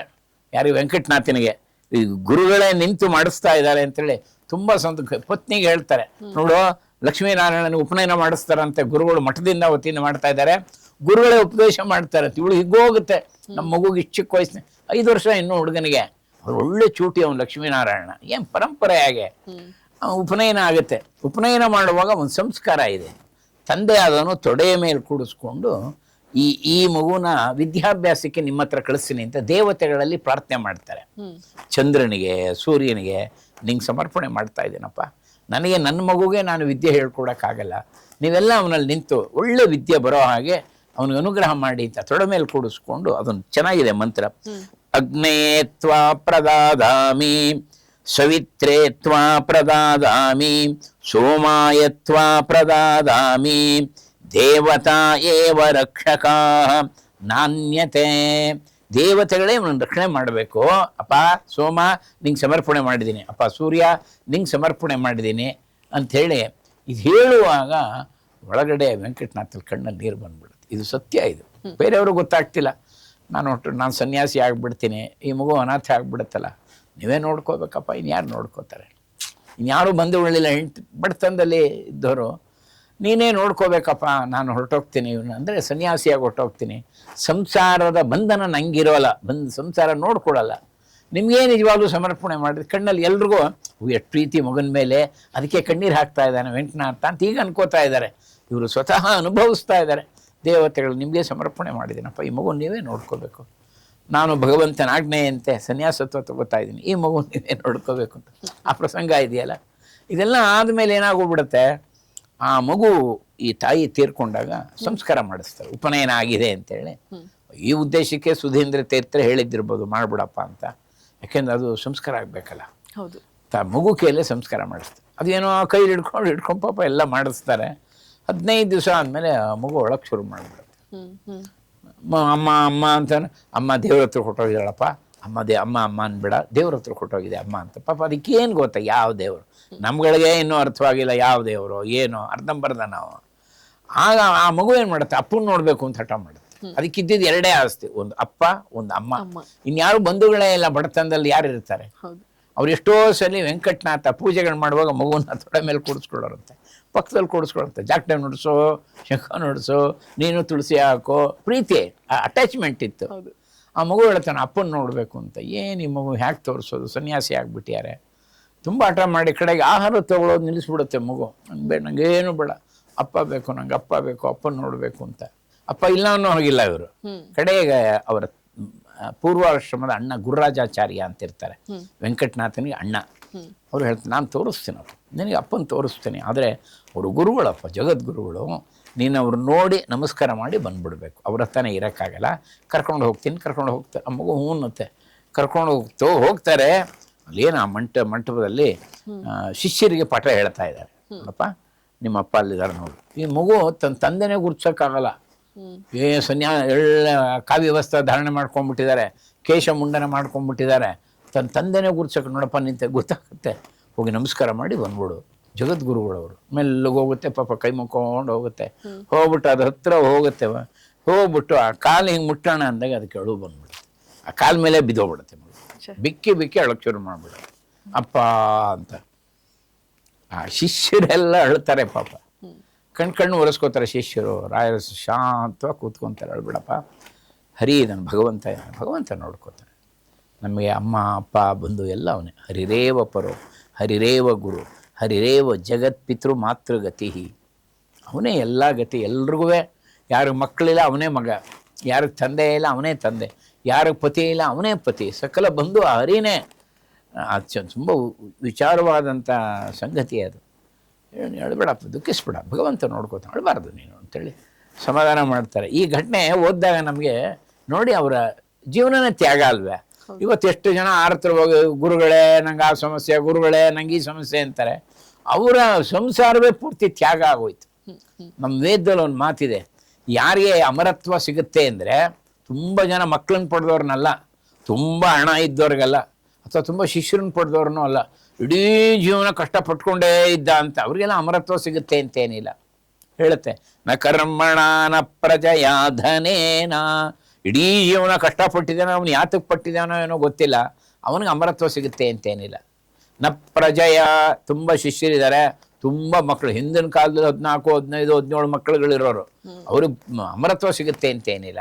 ಧನೇನ, ತುಂಬ ಹಣ ಮಾಡಿದಾನೆ ಅಂತ ಅವನಿಗೆ ಅಮರತ್ವ ಸಿಗಲ್ಲ. ಹೇಗೆ ಸಿಗುತ್ತೆ? ತ್ಯಾಗೇ ನೈಕೆ ಅಮೃತತ್ವ ಮಾನಶೋ. ಯಾರು ತನ್ನ ಜೀವನವನ್ನು ತ್ಯಾಗ ಮಾಡಿರ್ತಾರೋ, ಸಮಾಜಕ್ಕೋಸ್ಕರ ಬದುಕ್ತಾರೋ, ಇನ್ನೊಬ್ಬರಿಗೋಸ್ಕರ ಬದುಕ್ತಾರೋ, ತಂದು ಅಂತೇನಿಲ್ಲ, ತನ್ನ ಮಕ್ಕಳು, ತನ್ನ ಕುಟುಂಬ, ತನ್ನ ಹಣ, ತನ್ನ ಸ್ಟೇಟಸ್ಸು, ಇದು ಯಾವುದೂ ಇಲ್ಲದೆ ಸಮಾಜಕ್ಕೋಸ್ಕರ, ಧರ್ಮಕ್ಕೋಸ್ಕರ ಯಾರು ತ್ಯಾಗ ಮಾಡ್ತಾರೋ, ತ್ಯಾಗೇ ನೈಕೆ ಅಮೃತತ್ವ ಮಾನಶೋ. ಅದಕ್ಕೆ ನಮ್ಮಲ್ಲಿ ಸನ್ಯಾಸಿಗಳು ಅಂದರೆ ಅಷ್ಟು ಇಷ್ಟಪಡ್ತಾರೆ. ಅದು ಮುಖ್ಯ. ನಾವು ಲಕ್ಷಾಂತರ ಜನ ಗೃಹಸ್ಥಿರ್ಬೋದು, ಒಬ್ಬ ಸನ್ಯಾಸಿಗೆ ಯಾಕೆ ನಾವು ನಮನ ಮಾಡ್ತೀವಿ ಅಂದರೆ ನಮ್ಮ ಭಾರತದ ವೈಭವ. ಅವನು ಸಮಾಜಕ್ಕೋಸ್ಕರ ಎಲ್ಲ ತ್ಯಾಗ ಮಾಡಿರ್ತಾನೆ. ಏನೋ ಅಲ್ಲಿ ಸ್ವಲ್ಪ ಕೆಲವರು ಬೇರೆ ಬೇರೆ ಥರ ಇರಬಹುದು ಅಷ್ಟೇ ಹೊರತು ಸನ್ಯಾಸಿ ಜೀವನದಲ್ಲೇ ಇರೋದು. ಅವರಿಗೆಲ್ಲ ಸಂಸ್ಕಾರನ ಮಾಡಿಬಿಟ್ಟಿರ್ತಾರೆ. ಪತ್ನಿ, ತಂದೆ ತಾಯಿ ಇದ್ದರೂ ಅವರಿಗೆ ಶ್ರದ್ಧಾ ಮಾಡಿಸ್ಬಿಡ್ತಾರೆ. ತಂದೆ ತಾಯಿ ತೀರ್ಕೊಂಡ್ರು ಇವರಿಗೆ ಮೈಲಿಗೆ ಬರೋಲ್ಲ ನೋಡಿ, ಎಲ್ಲ ತ್ಯಾಗ ಮಾಡಿಬಿಟ್ಟಿರ್ತಾರೆ. 21 ದಿವಸ ಸಂಸ್ಕಾರ ಇರುತ್ತೆ. ಅದಕ್ಕೆ ತ್ಯಾಗೇನೈಕೆ ಅಮೃತತ್ವ ಮಾನುಷರು. ಈ ತ್ಯಾಗ ಆಯ್ತಲ್ಲ, ರಾಯರು ಕೇವಲ ಸನ್ಯಾಸಿ ಆಗಿದ್ದಲ್ಲ, ಮಾನಸಿಕವಾಗ್ಲೂ ಸಿದ್ಧವಾಗಿಬಿಟ್ಟಿದ್ರು. ಇದು ರಾಘವೇಂದ್ರ ಸ್ವಾಮಿಗಳ ವೈಭವ. ಅವರ ಜೀವನದಲ್ಲಿ ಇಂಥ ಘಟನೆಗಳು ಬೇಕಾದಷ್ಟಿದೆ. ಗ್ರೇಟ್, ನಿಜವಾಗ್ಲೂ ಕೂಡ ಯುಗ ಪುರುಷರು. ರಾಯರು ಅಂದರೆ ಸಿದ್ಧ ಪುರುಷರು, ಯುಗ ಪುರುಷ, ಮಹಾನ್ ಭಾವ ಹೇಳಪ್ಪ. ನಮ್ಮ ರಾಘವೇಂದ್ರ ಸ್ವಾಮಿಗಳನ್ನ ಪರೀಕ್ಷೆ ಮಾಡೋದಕ್ಕೋಸ್ಕರ ಅಂತ ಸಿದ್ಧಿ ಮಸೂಕ್ ಖಾನ್ ಅನ್ನುವಂತ ಒಬ್ರು ಮಹಾರಾಜರು ಅವರಿಗೊಂದು ಪರೀಕ್ಷೆ ಒಡ್ಡುತ್ತಾರೆ ಅಂತ ಕೇಳಿದ್ವಿ. ಏನ್ ಪ್ರಸಂಗ ಅದು ಅಂತ? ಸಿದ್ಧಿ ಮಸೂದ್ ಖಾನ್ಗೆ ಅವರ ದಿವಾನ್ರೊಬ್ರು ಇದ್ರು, ವೆಂಕಟನಾಥ ಅಂತ. ನೀವು ಒಂದು ಪ್ರಶ್ನೆ ಕೇಳಿದ್ರೆ ಹಿಂದೆ ದೊಡ್ಡ ಕಥೆನೇ ಇದೆ ನಮ್ಮಲ್ಲಿ. ಹಾಗೆ ಅದು ಬಾಲ ನೋಡೋದು, ಇದು ಯಾವ ಬಾಲ ನೋಡೋದು, ಆಮೇಲೆ ಶರೀರಕ್ಕೆ ಹೋಗ್ಬೇಕಾಗುತ್ತೆ. ಹಿಂದೆ ಒಂದು ಕಂದನಾತಿ ಅಂತ ಒಂದು ಹಳ್ಳಿ, ಆ ಕ್ಷೇತ್ರದಲ್ಲಿ ರಾಯರು ಚಾತುರ್ಮಾಸಕ್ಕೆ ಬಂದಿರ್ತಾರೆ. ಅಲ್ಲಿ ಒಬ್ಬ ವೆಂಕಣ್ಣ ಅಂತ ಒಬ್ಬ ಹುಡುಗ ತುಂಬ ಚೆನ್ನಾಗಿರ್ತಾನೆ. ಸುಮಾರು ಒಂದು 10-12 ವರ್ಷದ ಹುಡುಗ ಇರ್ಬೋದು ವೆಂಕಣ್ಣ. ಅವನು ತುಂಬ ಸೇವೆ ಮಾಡ್ತಾನೆ. ಅಲ್ಲೆಲ್ಲ ನೀರು ಚುಮ್ಸೋದು, ಅಲ್ಲಿ ಮಾವಿನ ಸೊಪ್ಪಿನ ತೋರಣ ಕಟ್ಟುವಂಥದ್ದು, ಹೂವಿನ ತೋರಣ ಕಟ್ಟುವಂಥದ್ದು, ತುಂಬ ಸೇವೆ ಮಾಡ್ತಾನೆ ರಾಯರಿಗೆ. ರಾಯರು ಹೊರಡುವಾಗ ಅವನು ಭಾಳ ದುಃಖ ಆಗ್ಬಿಡುತ್ತೆ. ಆ ಹುಡುಗನಿಗೆ ತುಂಬ ಅಟ್ಯಾಚ್ಮೆಂಟ್ ಇರುತ್ತೆ. ಕೈ ಮುಕ್ಕೊಂತಾನೆ, ಗುರುಗಳೇ ನನ್ನೂ ಕರ್ಕೊಂಡು ಹೋಗ್ಬಿಡಿ, ನನ್ನ ಚಿಕ್ಕ ವಯಸ್ಸಿನಲ್ಲೇ ತಂದೆ ತಾಯಿನ ಕಳ್ಕೊಂಡ್ಬಿಟ್ಟೆ. ನೋಡಿ ಹೆಂಗೆ ರಾಯರು ಹೇಗೆ ಅನುಗ್ರಹ ಮಾಡೋರು ಅಂದರೆ ನಾವು ಕಲ್ಪನೆ ಕೂಡ ಮಾಡ್ಕೊಳ. ಅವ್ರ ಸಂಪರ್ಕಕ್ಕೆ ಬಂದವರೆಲ್ಲ ಆನಂದಪಟ್ಟರು. ಇವತ್ತು ನಾವು ಬೃಂದಾವನ ನೋಡಿ ಆನಂದ ಪಡ್ತೀವಿ, ಅವ್ರ ಸಂಪರ್ಕಕ್ಕೆ ಸಾವಿರಾರು ಜನ ಬರೋರು. ಕೇಳ್ಕೋತಾನೆ, ನನ್ನ ಕರ್ಕೊಂಡು ಹೋಗ್ಬಿಡಿ, ಚಿಕ್ಕ ವಯಸ್ಸಿನಲ್ಲೇ ತಂದೆ ತಾಯಿ ಇಲ್ಲ, ಈ ಊರಿನಲ್ಲಿ ನನ್ನೆಲ್ಲ ಉಪಯೋಗಿಸ್ಕೋತಾರೆ, ಬೀದಿ ಬಸವ ಅಂತಾರೆ, ಉಡಾಳ ಅಂತಾರೆ, ಮುಟ್ಟಾಳ ಅಂತಾರೆ, ಬೈತಾರೆ, ಹೊಡಿತಾರೆ, ಕಾರ್ಯ ಎಲ್ಲ ಮಾಡಿಸ್ಕೋತಾರೆ, ನನ್ನ ಕರ್ಕೊಂಡು ಹೋಗ್ಬಿಡಿ. ರಾಯರು ಒಂದು ಕ್ಷಣ ನೋಡ್ತಾರೆ, ಆಮೇಲೆ ಹೇಳ್ತಿಲ್ಲಪ್ಪ, ನೀನು ನನ್ನ ಜೊತೆ ಬಂದರೆ ನಿನಗೆ ಉಪವಾಸನೆ ಗಟ್ಟಿಪ್ಪ ಹೇಳ್ತಾರೆ. ನಾವೆಷ್ಟು ಉಪವಾಸ ಮಾಡ್ತೀವಿ, ಎಲ್ಲೂ ಅಂದರೆ ಏನೂ ಸಿಗೋಲ್ಲಪ್ಪ. ಅದರಿಂದ ನನ್ನ ಜೊತೆ ಬರೋಕ್ಕೆ ಕಷ್ಟವಾದೀತು, ಚಿಂತೆ ಮಾಡಬೇಡಿ. ನಿನ್ಗೆ ಯಾವಾಗ ನಿನ್ನ ಜೀವನದಲ್ಲಿ ಕಷ್ಟ ಬರುತ್ತೋ ನಾನು ನೆನೆಸ್ಕೊ, ನಾರಾಯಣನ ಭಗವಂತ ನೆನೆಸ್ಕೊ, ಆಗ ನೋಡಿ ನಿನ್ನ ಜೀವನದಲ್ಲೇ ಪರಿವರ್ತನೆ ಆಗಿ ಹೋಗುತ್ತೆ ಅಂತೇಳಿ ಅಕ್ಷತೆ ಕೊಡ್ತಾರೆ. ಸರಿ ಗುರುಗಳೇ ಅಂದ್ಬಿಟ್ಟು ಪಾಪ ಅಕ್ಷತೆ ಹಾಕೋತಾನೆ. ಅದಾಗಿ ಒಂದು ಸ್ವಲ್ಪ ದಿವಸ ಒಂದು ಘಟನೆ ನಡೆಯುತ್ತೆ ಅಲ್ಲ ಕಂದನಾತಿ ಕ್ಷೇತ್ರದಲ್ಲಿ. ಈ ಸಿದ್ಧಿ ಮಸೂದ್ ಖಾನ್ ಇವನು ಅಲಿ ಆದಿಲ್ ಶೇಹಾನಿಗೆ ಭಾಮ ಇದ್ದಾನೆ, ಬಹಳ ದೊಡ್ಡ ಸರ್ದಾರ ಇದ್ದ. ಅವನು ಕಂದಾಯ ಸಂಗ್ರಹ ಮಾಡೋಕ್ಕೆ ಆನೆ ಮೇಲೆ ಬರ್ತಿರ್ತಾನೆ, ಕಂದಾಯ ಕಲೆಕ್ಟ್ ಮಾಡೋಕ್ಕೆ. ಅವನು ಒಂದು ರಾಯಸ ಬರುತ್ತೆ, ಒಂದು ಪತ್ರ ತೆಗೆದು ನೋಡ್ತಾನೆ. ಆ ರಾಯಸ ಕನ್ನಡದಲ್ಲಿರುತ್ತೆ, ಇವನು ಕನ್ನಡ ಬರೋಲ್ಲ. ತನ್ನ ಯಾರೋ ಇವ್ರನ್ನ ಸಿಪಾಯಿಗಳನ್ನ ಕೇಳ್ತಾನೆ, ಪುಡ ಓದೋ ಇದನ್ನ ಅಂತ. ಯಾರಿಗೂ ಎಲ್ಲ ಉರ್ದು ಅಷ್ಟೇ, ಕನ್ನಡ ಬರೋಲ್ಲ. ಅವನು ಇದು ಯಾವುದೋ ಏನು ವಿಷಯ ಇದೆಯೋ ಏನೋ ಗೊತ್ತಿಲ್ಲ. ಸ್ವಲ್ಪ ಅವನಿಗೆ ಇದಾಗ್ಬಿಡತ್ತೆ, ಇದನ್ನು ಓದ್ಕೊಂಡ್ರೆ ಕುತೂಹಲ. ತಕ್ಷಣ ನೋಡ್ತಾನೆ ಒಬ್ಬ ಹುಡುಗ ಕೂತಿರ್ತಾನೆ ಮರದ ಕೆಳಗಡೆ, ಕೂತಿರ್ತಾನೆ, ಏಯ್ ಇದರ ಬಾಯ್ಲಿ ಅಂದ್ಬಿಟ್ಟು ಎಪ್ಪಡ ಓದೋ ಇದನ್ನ ಅಂತ. ಆ ಹುಡುಗ ಹೇಳ್ತಾನೆ ಅಕ್ಷರ ಬರಲ್ಲ, ಅ ಈ ಬರಲ್ಲ, ನಾನು ಓದ್ದವನಲ್ಲ ಅಂತ. ಅವನು ಇನ್ನೊಂದು ಮಾತು ಹೇಳ್ತಾನೆ, ಏಯ್ ನೀನು ಬ್ರಾಹ್ಮಣನ ಮಗ ಅಲ್ಲ, ನೀನು ಬ್ರಾಹ್ಮಣ ಅಲ್ವಾ ಅಂತ. ಹೌದು ನಾವು ಬ್ರಾಹ್ಮಣ ಆಗಿ ಓದ್ ಬರಲ್ಲ, ನಾನು ಸುಳ್ಳು ಹೇಳ್ತೀಯ ನೀನೇನಾದ್ರು ಓದ್ದೇ ಇದ್ರೆ ಆನೆ ಕಾಲಲ್ಲಿ ತುಳಿಸ್ಬಿಡ್ತೀನಿ, ನೀನು ಚುಡಿ ಏಟು ಹೊಡಿಸ್ಬಿಡ್ತೀನಿ ನೋಡಿ, ಎಲ್ಲಿಗೆ ಸಂಬಂಧವೇ ಇಲ್ಲ ಅದು, ಚುಡಿ ಏಟು ಹೊಡಿಸ್ಬಿಡ್ತೀನಿ, ಎಪ್ಪಡ ಓದೋ ಅಂತ. ಇವನು ಭಯನೇ ಆಗೋಗ್ಬಿಡುತ್ತೆ ಆ ಹುಡುಗನಿಗೆ, ಅವನ ಆಕಾರ ಆನೆ ಅದನ್ನೆಲ್ಲ ನೋಡಿ. ಆ ಥರ ಮಾಡೋರೆ ಅವರೆಲ್ಲ. ಅಯ್ಯೋ ಒಳ್ಳೆ ಗ್ರಾಚಾರ ಆಯ್ತಾ, ತಕ್ಷಣ ರಾಯರ ಹೇಳಿ ಜ್ಞಾಪಕ ಬರುತ್ತೆ. ರಾಘವೇಂದ್ರ ರಾಘವೇಂದ್ರ ರಾಘವೇಂದ್ರ ನೆನ್ಸ್ಕೋತಾನೆ. ನೆನ್ಸ್ಕೊಂತಿದ್ದಾಗೇನೆ ಆ ಪತ್ರ ಅವನ ಹತ್ರ ಇಸ್ಕೊಂಡು ಓದೋಕೆ ಶುರು ಮಾಡಿಬಿಡ್ತಾನೆ. ಸ್ಪಾಂಟೇನಿಯಸ್ ಆಗಿ ಓದ್ಬಿಡ್ತಾನೆ. ಅದನ್ನು ಇವನಿಗೆ ಗೊತ್ತಿಲ್ಲ ಅರ್ತಾನೆ, ಓದ್ತಾ ಅವನು ಇಸ್ಕೊಂಡು ಓದಿದ್ದೆ ಇವನು ಗೊತ್ತಿಲ್ಲ. ಒಳ್ಳೆ ಆಟೋಮೆಟಿಕ್ ಆಗಿ ಹೋಗ್ತಾ ಇರುತ್ತೆ. ಅದರ ಸುದ್ದಿ ಇರುತ್ತೆ, ಸಿದ್ದಿ ಮಸೂದ್ ಖಾನ್ಗೆ ಗಂಡು ಸಂತಾನ ಆಗಿದೆ ಅಂತ. ಅವ್ ಸಿದ್ದಿ ಮಸೂದ್ ಖಾನ್ಗೆ ಆನಂದ ಆಗ್ಬಿಡುತ್ತೆ. ಒಂದ್ಸಲಿ ಬೆಂತಡ್ತಾನೆ, ಶಭಾಷ್ ಅಂತ. ಇದು ಕೆಳಗೆ ಬಿದ್ದೋಗುತ್ತೆ ಪಾಪ ಹುಡುಗ. ಇವ್ನಿಗೆ ನಾನು ಎಲ್ಲಿದ್ದೀನಿ ಏನು ಶಭಾಷ್ ಅಂತ ಕೇಳ್ತಾನೆ, ಏನು ಮಾಡ್ತಾ ಇದ್ದೀನಿ ಅಂತ. ನಾನು ಏನು ಮಾಡ್ತಾ ಇದ್ದೀನಿ, ದನ ಕಾಯ್ತಾ ಇದ್ದೀನಿ ಅಷ್ಟೇ. ಹೆಚ್ಚೋಳ ಬಿಡೋ ಇದನ್ನು, ನಾನು ನಿನಗೆ ಸೈನ್ಯಕ್ಕೆ ಸೇರಿಸ್ಕೋತೀನಿ, ಕೆಲಸ ಕೊಡಿಸ್ತೀನಿ ಅನ್ನೋ ಥರ ಸೈನ್ಯಕ್ಕೆ ಸೇರಿಸ್ಕೊಂಡ್ಬಿಡ್ತಾನೆ. ಇವನು ಅನ್ಕೋತಾನೆ ಎಲ್ಲಿಗೆ ವೆಂಕಣ್ಣ ಹುಡುಗ ಏನು ಗುರುಗಳು ಅವತ್ತು ಅಷ್ಟೇ ಕೊಟ್ಟರು, ಈ ಬರ್ದವನಲ್ಲ ಜೀವನದಲ್ಲಿ, ನಾನು ಹೇಗೆ ಓದ್ದೆ ಅದನ್ನು ಹಾಗ ಅನ್ಕೋತಾನೆ. ನಾನೇನಾದ್ರು ಸ್ವಲ್ಪ ಓದಿದ್ರೆ ಗುರುಗಳು ಇನ್ನೂ ಎತ್ತರಕ್ಕೆ ಬೆಳಿತೀನಿ ಅಂದ್ಬಿಟ್ಟು ಅವತ್ತಿಂದ ಅಕ್ಷರಾಭ್ಯಾಸ ಶುರು ಮಾಡ್ತಾನೆ. ಆ ವಯಸ್ಸಿನಲ್ಲಿ ಇವನು ಸೈನ್ಯಕ್ಕೆ ಸೇರಿಸ್ಕೊಂಡ್ಬಿಡ್ತಾನೆ. ಯಾವ ಮಟ್ಟಕ್ಕೆ ಬರ್ತಾನೆ ಅಂದರೆ ದಿವಾನ ಆಗ್ತಾನೆ. ದಿವಾನ್ ವೆಂಕಣ್ಣ ಪಂಥ ನೋಡಿ, ದನ ಕಾಯೋವಂಥ ಹುಡುಗ ದಿವಾನ್ ವೆಂಕಣ್ಣ ಪಂಥ ಆಗ್ತಾನೆ. ಅವನಿಗೇನೆ ಸಿದ್ದಿ ಮಸೂದ್ ಖಾನ್ಗೆ. ಈ ರಾಯರು ಅಧೋನಿ ಕ್ಷೇತ್ರಕ್ಕೆ ಬಂದಾಗ ಅವನೇ ಒಂದು ಮಾತು ಹೇಳ್ತಾನೆ, ಅವರಿಂದೇ ನನ್ನ ಜೀವನ ಪರಿವರ್ತನೆ ಆಗಿದ್ದು, ಅವ್ರ ಆಶೀರ್ವಾದ ಪಡೆದ್ರೆ ರಾಜ್ಯಕ್ಕೆ ಚೆನ್ನಾಗಿರುತ್ತೆ, ಮಳೆ ಬೆಳೆ ಚೆನ್ನಾಗಿ ಬರುತ್ತೆ, ಒಳ್ಳೆ ಸೌಖ್ಯವಾಗಿರುತ್ತೆ, ಗುರು ರಾಯರ ಅನುಗ್ರಹ ನೀವು ಪಡೆದ್ರೆ ಒಳ್ಳೆಯದು ಅಂತ ಸಜೆಷನ್ ಕೊಡ್ತಾನೆ. ಇವನಿಗೆ ಸ್ವಲ್ಪ ಅದರಲ್ಲೇನು ಆಸಕ್ತಿ ಇಲ್ಲ, ಈ ಪಕ್ಕೀರು ಅಂದರೆ ಸಿದ್ದಿ ಮಸೂದ್ ಖಾನ್ಗೆ. ಸರಿ ಆಯ್ತು, ಇವನು ಏನೋ ದಿವಾನ ಹೇಳಿದ್ದಾನೆ, ಆಗಲಿ ಆಯ್ತಪ್ಪ ನೀನು ಫಿಕ್ಸ್ ಮಾಡು, ನಾನು ನಿಮ್ಮ ಗುರುಗಳನ್ನ ನೋಡ್ಕೊಂಬರ್ತೀನಿ ಅಂತ ಸ್ವಲ್ಪ ತಾತ್ಸಾರವಾಗೇ ಹೇಳ್ತಾನೆ. ಈಗ ಒಂದು ದಿವಸ ಸಾಯಂಕಾಲ ಫಿಕ್ಸ್ ಮಾಡ್ತಾರೆ. ಸಂಜೆ ಒಂದು 5 ಗಂಟೆಗೆ ರಾಯರದು ಮಧ್ಯೆ ಸಂಜೆದ ಆನ್ಹಿಕ ಎಲ್ಲ ಮುಗಿದಿರುತ್ತೆ. ಕಟ್ಟೆ ಮೇಲೆ ಕೂತಿದ್ದಾರೆ ರಾಯರು. ಜೋಡಿ ಕುದುರಲ್ಲಿ ಬಂದಾನೆ. ಇವನಲ್ಲಿ ಸ್ವಲ್ಪ ದುರಹಂಕಾರ ಸಿದ್ದಿ ಮಸೂದ್ ಖಾನಿಗೆ. ಈ ಫಕೀರನೆಲ್ಲ ಏನು ನಮ್ಮಲ್ಲಿ ಇವ್ರಿಗೆಲ್ಲ ಮೂಢನಂಬಿಕೆ ಜಾಸ್ತಿ ಅನ್ನೋ ಭಾವನೆ ಇವನಿಗೆ. ಬರುವಾಗ ಏನು ಮಾಡ್ತಾನೆ, ಒಂದಿಷ್ಟು ಮಾಂಸ ಇಟ್ಕೊಂಬಂದ್ಬಿಡ್ತಾನೆ. ತಟ್ಟೆಲಿ ಮಾಂಸ ಇಟ್ಕೊಂಬಂದು ಅದರ ಮೇಲೆ ಒಳ್ಳೆ ವಸ್ತ್ರ ಮುಚ್ಚಿ ತೊಗೊಂಬರ್ತಾನೆ. ನೋಡೋಣ ಗೊತ್ತಾಗತ್ತೆ ಇವನು ಬಂಡವಾಳ ಏನು ಅಂತ. ಭಾಳ ಮಹಿಮೆ ಅಂತಾರೆ. ಮತ್ತು ಎರಡನೇದು, ನಾನೊಬ್ಬ ದೊಡ್ಡ ನವಾಬ, ಈ ಕ್ಷೇತ್ರದ ರಾಜನ ಸ್ಥಾನದಲ್ಲಿದ್ದೀನಿ, ಇವನ್ನ ನನಗೆ ಯಾರೇನು ಮಾಡೋಕ್ಕಾಗಲ್ಲ. ಈ ಅಹಂಕಾರ, ಈ ನಮ್ಮಲ್ಲಿ ಕೆಲವರು ಅಧಿಕಾರದಲ್ಲಿ ಇರೋರು ಇದೊಂದು, ನನ್ನನ್ನು ಯಾರೇನು ಮಾಡೋಕ್ಕಾಗಲ್ಲ, ನನ್ನ ಯಾರೇನು ಮಾಡ್ತಾರೆ, ಇದೇ ದುರಹಂಕಾರ. ಅವನಿಗೂ ಆ ಅಹಂಕಾರ ಇತ್ತು. ತಂದಲ್ಲಿ ಇಡ್ತಾನೆ. ಅದನ್ನು ತಮ್ಮ ಶಿಷ್ಯನಿಗೆ ಹೇಳತಾನೆ, ರಕೋ ಅಲ್ಲಿ ಇಡ್ತಾರೆ. ರಾಯರಿಗೆ ಗೊತ್ತಾಗುತ್ತೆ, ಅಪರೋಕ್ಷ ಜ್ಞಾನ. ರಾಯರಲ್ಲಿ ಒಂದು ವಿಶೇಷ ಏನು ಅಂದರೆ, ಯಾರು ಒಬ್ಬ ಭಕ್ತ ಹೋಗಿ ನಿಂತ್ಕೊಂಡ್ರೆ ಆ ಜೀವದ ಸ್ವರೂಪ ಗೊತ್ತಾಗುತ್ತೆ ಅವ್ರಿಗೆ.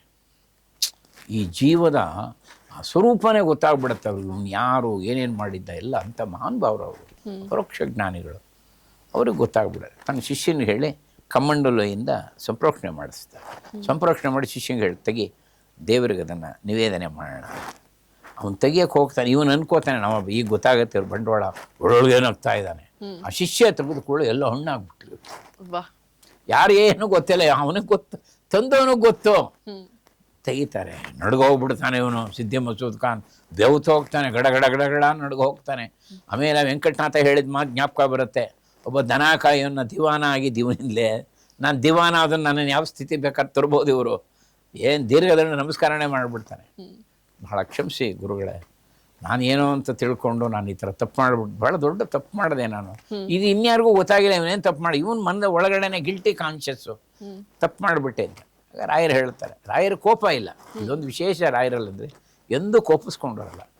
ನಿಮ್ಮ ಮನಸ್ಸಿನಂತೆ ನೀವು ಮಾಡಿದ್ರೆ, ನನ್ನ ರಾಮಚಂದ್ರ ಯಾವ ಥರ ಬೇಕೋ ಅದನ್ನು ತಿರುಗಿಸ್ಕೊಂಡಿದ್ದಾನೆ, ಅವನಿಗೆ ಯಾವ ಥರ ಬೇಕೋ ಅದನ್ನು ಮಾಡ್ಕೊಂಡಿದ್ದಾನೆ. ಇದು ನಿಮ್ಮ ತಪ್ಪಲ್ಲಿ, ನಿಮ್ಮ ಸ್ವಭಾವನೇ ಹಾಗೆ ಅಂತ ಹೇಳ್ತಾರೆ ರಾಯರು. ಆವಾಗಲೇ ಅವನು ಹೇಳ್ತಾನೆ, ನೀವು ದಯವಿಟ್ಟು ಇಲ್ಲೇ ಇದ್ದು ಬಿಡಿ, ಈ ಕ್ಷೇತ್ರದಲ್ಲೇ ಅಧೋನಿ ಕ್ಷೇತ್ರದಲ್ಲೇ ಇರೇ, ನಮ್ಮ ರಾಜಗುರುಗಳಾಗಿರೇ, ನೀವು ನಮಗೆ ಉಪದೇಶ ಮಾಡಬೇಕು ಅಂತ. ಸರಿ, ಆವಾಗ ಹೇಳ್ತೆ, ಹಾಗಾದ್ರೆ ಮಂಚಾಲೆ ಕ್ಷೇತ್ರ ಕೊಟ್ಬಿಡಿ, ನಾವಲ್ಲೇನೆ. ಅವ್ರ ಉದ್ದೇಶನೂ ಇರುತ್ತೆ ಮಂಚಾಲೆ ಕ್ಷೇತ್ರಕ್ಕೆ.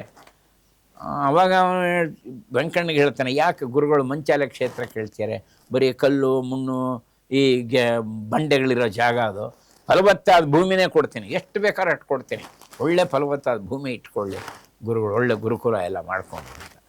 ಅವನು ವೆಂಕಣ್ಣನೂ ಕೇಳ್ತಾನೆ, ಏನು ಗುರುಗಳೇ, ಅವನು ಹೇಳ್ತಾ ಇದ್ದ ನವಾಬ ಫಲವತ್ತಾದ ಭೂಮಿನೇ ಕೊಡ್ತೀನಿ ಅಂತ, ನೀವು ಮಂಚಾಲ ಕ್ಷೇತ್ರ ಬರೀ ಕಲ್ಲು ಮಣ್ಣು ಈ ಥರದ್ದೇ ಜಾಸ್ತಿ, ಅಲ್ಲೇನು ಬೆಳವಣಿಗೆ ಆಗಲ್ಲ, ಒಂಥರ ಆ ಜಾಗ ಚೆನ್ನಾಗಿಲ್ಲ, ಅದು ಮರುಭೂಮಿ ಥರ ಅಂತ. ಅವ್ರು ಹೇಳ್ತಾರೆ, ಏನಪ್ಪ ನಾನೇನು ಕೃಷಿ ಮಾಡಬೇಕಾ, ವ್ಯಾಪಾರ ಮಾಡಬೇಕಾ, ಆ ಕ್ಷೇತ್ರ ಏನು ಅಂತ ಮಂತ್ರಾಲಯದ ವೈಭವನೇ ವರ್ಣನೆ ಮಾಡ್ತಾರೆ. ಯಾವುದದು ಮಂತ್ರಾಲಯ ಅಂತ. ನಿಜವಾಗ್ಲೂ ನಮ್ಮಲ್ಲಿ ಹಿಂದೆ ಬೇಕಾಷ್ಟು ಯಜ್ಞ ಯಾಗಾದಿಗಳು ನಡೆದಂಥ ಭೂಮಿ ಇದು, ಅದ್ರ ಮೇಲೆಲ್ಲ ಮುಚ್ಚೋಗಿದೆ ಅಷ್ಟೇ. ಎಲ್ಲ ಋಷಿಗಳು ಏಕಾಂತ ಸ್ಥಳದಲ್ಲಿ ಎಷ್ಟೋ ಯಜ್ಞಗಳು ಮಾಡ್ತಿದ್ರು. ಅದಕ್ಕೆ ಹೇಳೋದು, ಜಾಂಬವೇ ಭಾರತಂ ವರ್ಷಂ ತೀರ್ಥಂ ತ್ರೈಲೋಕ್ಯ ವಿಶ್ರುತಂ. ಬ್ರಹ್ಮಾಂಡ ಪುರಾಣದಲ್ಲಿ ಭಗವಾನ್ ವೇದವ್ಯಾಸರು ಬರ್ತಾರೆ, ಜಂಬೂ ದ್ವೀಪದಲ್ಲಿರುವಂಥ ಭಾರತ ತೀರ್ಥಕ್ಷೇತ್ರ ಅಪ್ಪ, ಇಡೀ ಭಾರತವೇ ತೀರ್ಥಕ್ಷೇತ್ರ. ಯಾವುದೋ ಕಾಶಿ, ಯಾವುದೋ ಅಯೋಧ್ಯ, ಯಾವುದೋ ತಿರುಪತಿ ಬದ್ರಿ ಇಷ್ಟೇ ಅಲ್ಲ, ಇಡೀ ನಮ್ಮ ಭಾರತವೇ ತೀರ್ಥಕ್ಷೇತ್ರ ಅಂತ. ಒಂದೊಂದು ಜಾಗನೂ ಅಷ್ಟು ಪವಿತ್ರ, ಎಲ್ಲೆಲ್ಲೋ ದೊಡ್ಡ ದೊಡ್ಡ ಯಜ್ಞಗಳು ಮಾಡ್ತಾಯಿದ್ದ ಜಾಗ, ಎಷ್ಟೋ ಪವಿತ್ರವಾದ ನದಿಗಳು ಹರಿತಿದ್ದಂಥ ಜಾಗ, ಎಷ್ಟೋ ನದಿಗಳು ಬತ್ತು ಹೋಗಿದೆ ಇವಾಗಷ್ಟೇ, ಆದರೆ ಅದರ ಸ್ಯಾಂಕ್ಟಿಟಿ ಈಗಲೂ ಇದೆ, ಅಪವಿತ್ರತೆ ಇದೆ. ಆಮೇಲೆ ಆ ಮಂತ್ರಾಲಯ ಕ್ಷೇತ್ರದ ವೈಭವನೇ ರಾಯರು ಅವನು ವರ್ಣನೆ ಮಾಡ್ತಾರೆ. ಇಲ್ಲಿ ಸಿದ್ಧಿ ಮಸೂದ್ ಖಾನ್ ಮಾತ್ರ ಅವರನ್ನು ರಾಜಗುರುಗಳು ಮಾಡಿಕೊಂಡು ಮುಂದೆ ಅವ್ರು ಬೃಂದಾವನಸ್ಥರಾಗುವಾಗ ತಾನು ಇಡೀ ಸೈನ್ಯವನ್ನು ಕಳಿಸ್ತಾನೆ. ಅವರು ಆ ಪಿಚ್ಚುಗತ್ತಿ ಹಿಡ್ಕೊಂಡು ಆ ಗೌರವ ಸಮರ್ಪಣೆಗೆ ತಾನು ಇಡೀ ಸೈನ್ಯವನ್ನು ಕಳಿಸ್ಕೊಡ್ತಾನೆ, ಮುಂದೆ ನಡ್ಕೋತಾನೆ, ತುಂಬ ಮುಡ್ಕೋತಾನೆ. ಅಂದರೆ ಇದರಲ್ಲಿ ಒಂದು ಸಣ್ಣ ನಮ್ಮ ಒಂದು ಇದೇ ಅನಿಸಿಕೆ ಏನು ಅಂದರೆ, ಇಡೀ ಭಾರತದಲ್ಲಿ ಅವರಿಗೆ ಸರಿಯಾದ ಬುದ್ಧಿ ಕಲಿಸಿದವರು ಅಂದರೆ ರಾಯರು. ಪ್ರತ್ಯಕ್ಷವಾಗಿ ಆ ಮಾಂಸವನ್ನು ತಂದಿಟ್ಟರೆ ಅದನ್ನು ಫಲ ಮಾಡಿದ್ರು. ಸನ್ಯಾಸಿಗಳಲ್ಲಿ ಎಷ್ಟು ಶಕ್ತಿ ಇರುತ್ತೆ, ಸನಾತನ ಧರ್ಮಕ್ಕೆ ಎಷ್ಟು ಶಕ್ತಿ ಇದೆ, ಭಗವಂತನ ಲೀಲೆ ಹೇಗಿರುತ್ತೆ. ಈಗ ನೋಡಿ, ಇದು 1670-71 ನಡೆದಂಥ ಘಟನೆ, ಇತ್ತೀಚೆಗೆ ನಡೆದಿದ್ದು, ಯಾವುದೋ ಕಪೋಲ ಕಲ್ಪಿತ ಕಥೆಯಲ್ಲಿ ಪ್ರತ್ಯಕ್ಷ ಆಗಿದ್ದು. ಸರಿಯಾದ ಬುದ್ಧಿಯನ್ನು ಕಲಿಸಿದ್ರು. ಧರ್ಮಕ್ಕೆ ಎಷ್ಟು ಶಕ್ತಿ ಇದೆ, ಸನ್ಯಾಸಿಗಳಿಗೆ ಎಷ್ಟು ಶಕ್ತಿ ಇದೆ, ಅವ್ರನ್ನ ಪರೀಕ್ಷೆ ಮಾಡೋಕ್ಕೆ ಹೋಗಬಾರ್ದು, ತರ್ಕ ಮಾಡೋಕ್ಕೆ ಹೋಗಬಾರ್ದು ಅನ್ನೋ ಸಂದೇಶ ರಾಯರು ತೋರಿಸ್ಕೊ. ನಮ್ಮ ರಾಘವೇಂದ್ರ ಸ್ವಾಮಿಗಳು ಸಮಾಧಿಯಲ್ಲಿದ್ದಂಥ ಒಂದು ಮಗು, ನವಾಬನ ಮಗುವನ್ನ ಹೊರಗೆ ತೆಗೆದು ಒಂದು ಪವಾಡವನ್ನೇ ತೋರಿಸ್ತಾರೆ ಅಂತ ಹೇಳ್ತಾರೆ. ಆ ಕಥೆ ಏನು ಗುರುಗಳೇ? ರಾಘವೇಂದ್ರ ಸ್ವಾಮಿಗಳು ದಿಗ್ವಿಜಯ ಯಾತ್ರೆ ಮಾಡೋಕ್ಕೆ ಹೊರಟಾಗ ಹೆಚ್ಚಿನ ಅಂಶ ಹುಬ್ಬಳ್ಳಿ ಕ್ಯಾಂಪ್, ಹುಬ್ಬಳ್ಳಿ ಹತ್ರ ಈ ಘಟನೆ ನಡೆಯುತ್ತೆ. ಹುಬ್ಬಳ್ಳಿ ಹತ್ರ ಅಲ್ಲಿ ಅವರು ಬೋವಿಗಳು ಇವರ ಮೇನೆಯನ್ನು ತೊಗೊಂಡು ಬರ್ತಿರ್ತಾರೆ, ಪಲ್ಲಕ್ಕಿಯನ್ನು ವಿಶ್ರಾಂತಿ ತೊಗೊಳಕ್ಕೆ ಒಂದು ಕಡೆ ಇಳಿಸ್ಬೇಕು ಅಂತ ಹೇಳಿದಾಗ ಒಂದು ಕಡೆ ಇಳಿಸ್ಬಿಟ್ಟು ರಾಯರು ಕೆಳಗಡೆ ಇಳಿತಾರೆ. ಇವರು ಆ ಪಲ್ಲಕ್ಕಿಯನ್ನು, ಮಣ್ಣಿನ ಗುಡ್ಡೆ ಇರುತ್ತೊಂದು ಮಣ್ಣಿನ ಗುಡ್ಡೆ, ಆ ಗುಡ್ಡೆ ಮೇಲೆ ಇಡ್ತಾರೆ ಆ ಪಲ್ಲಕ್ಕಿಯನ್ನು.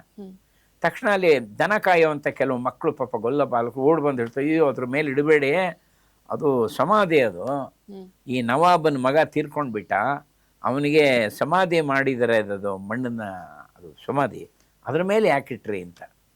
ಆಗ ಇವರೆಲ್ಲ ಮೇನೆ ಎತ್ಕೊಂಡ್ಬಂದ್ರಲ್ಲ ಬೋವಿಗಳು ಒಂಥರ ಪೆಚ್ಚಾಗ್ಬಿಡ್ತಾರೆ.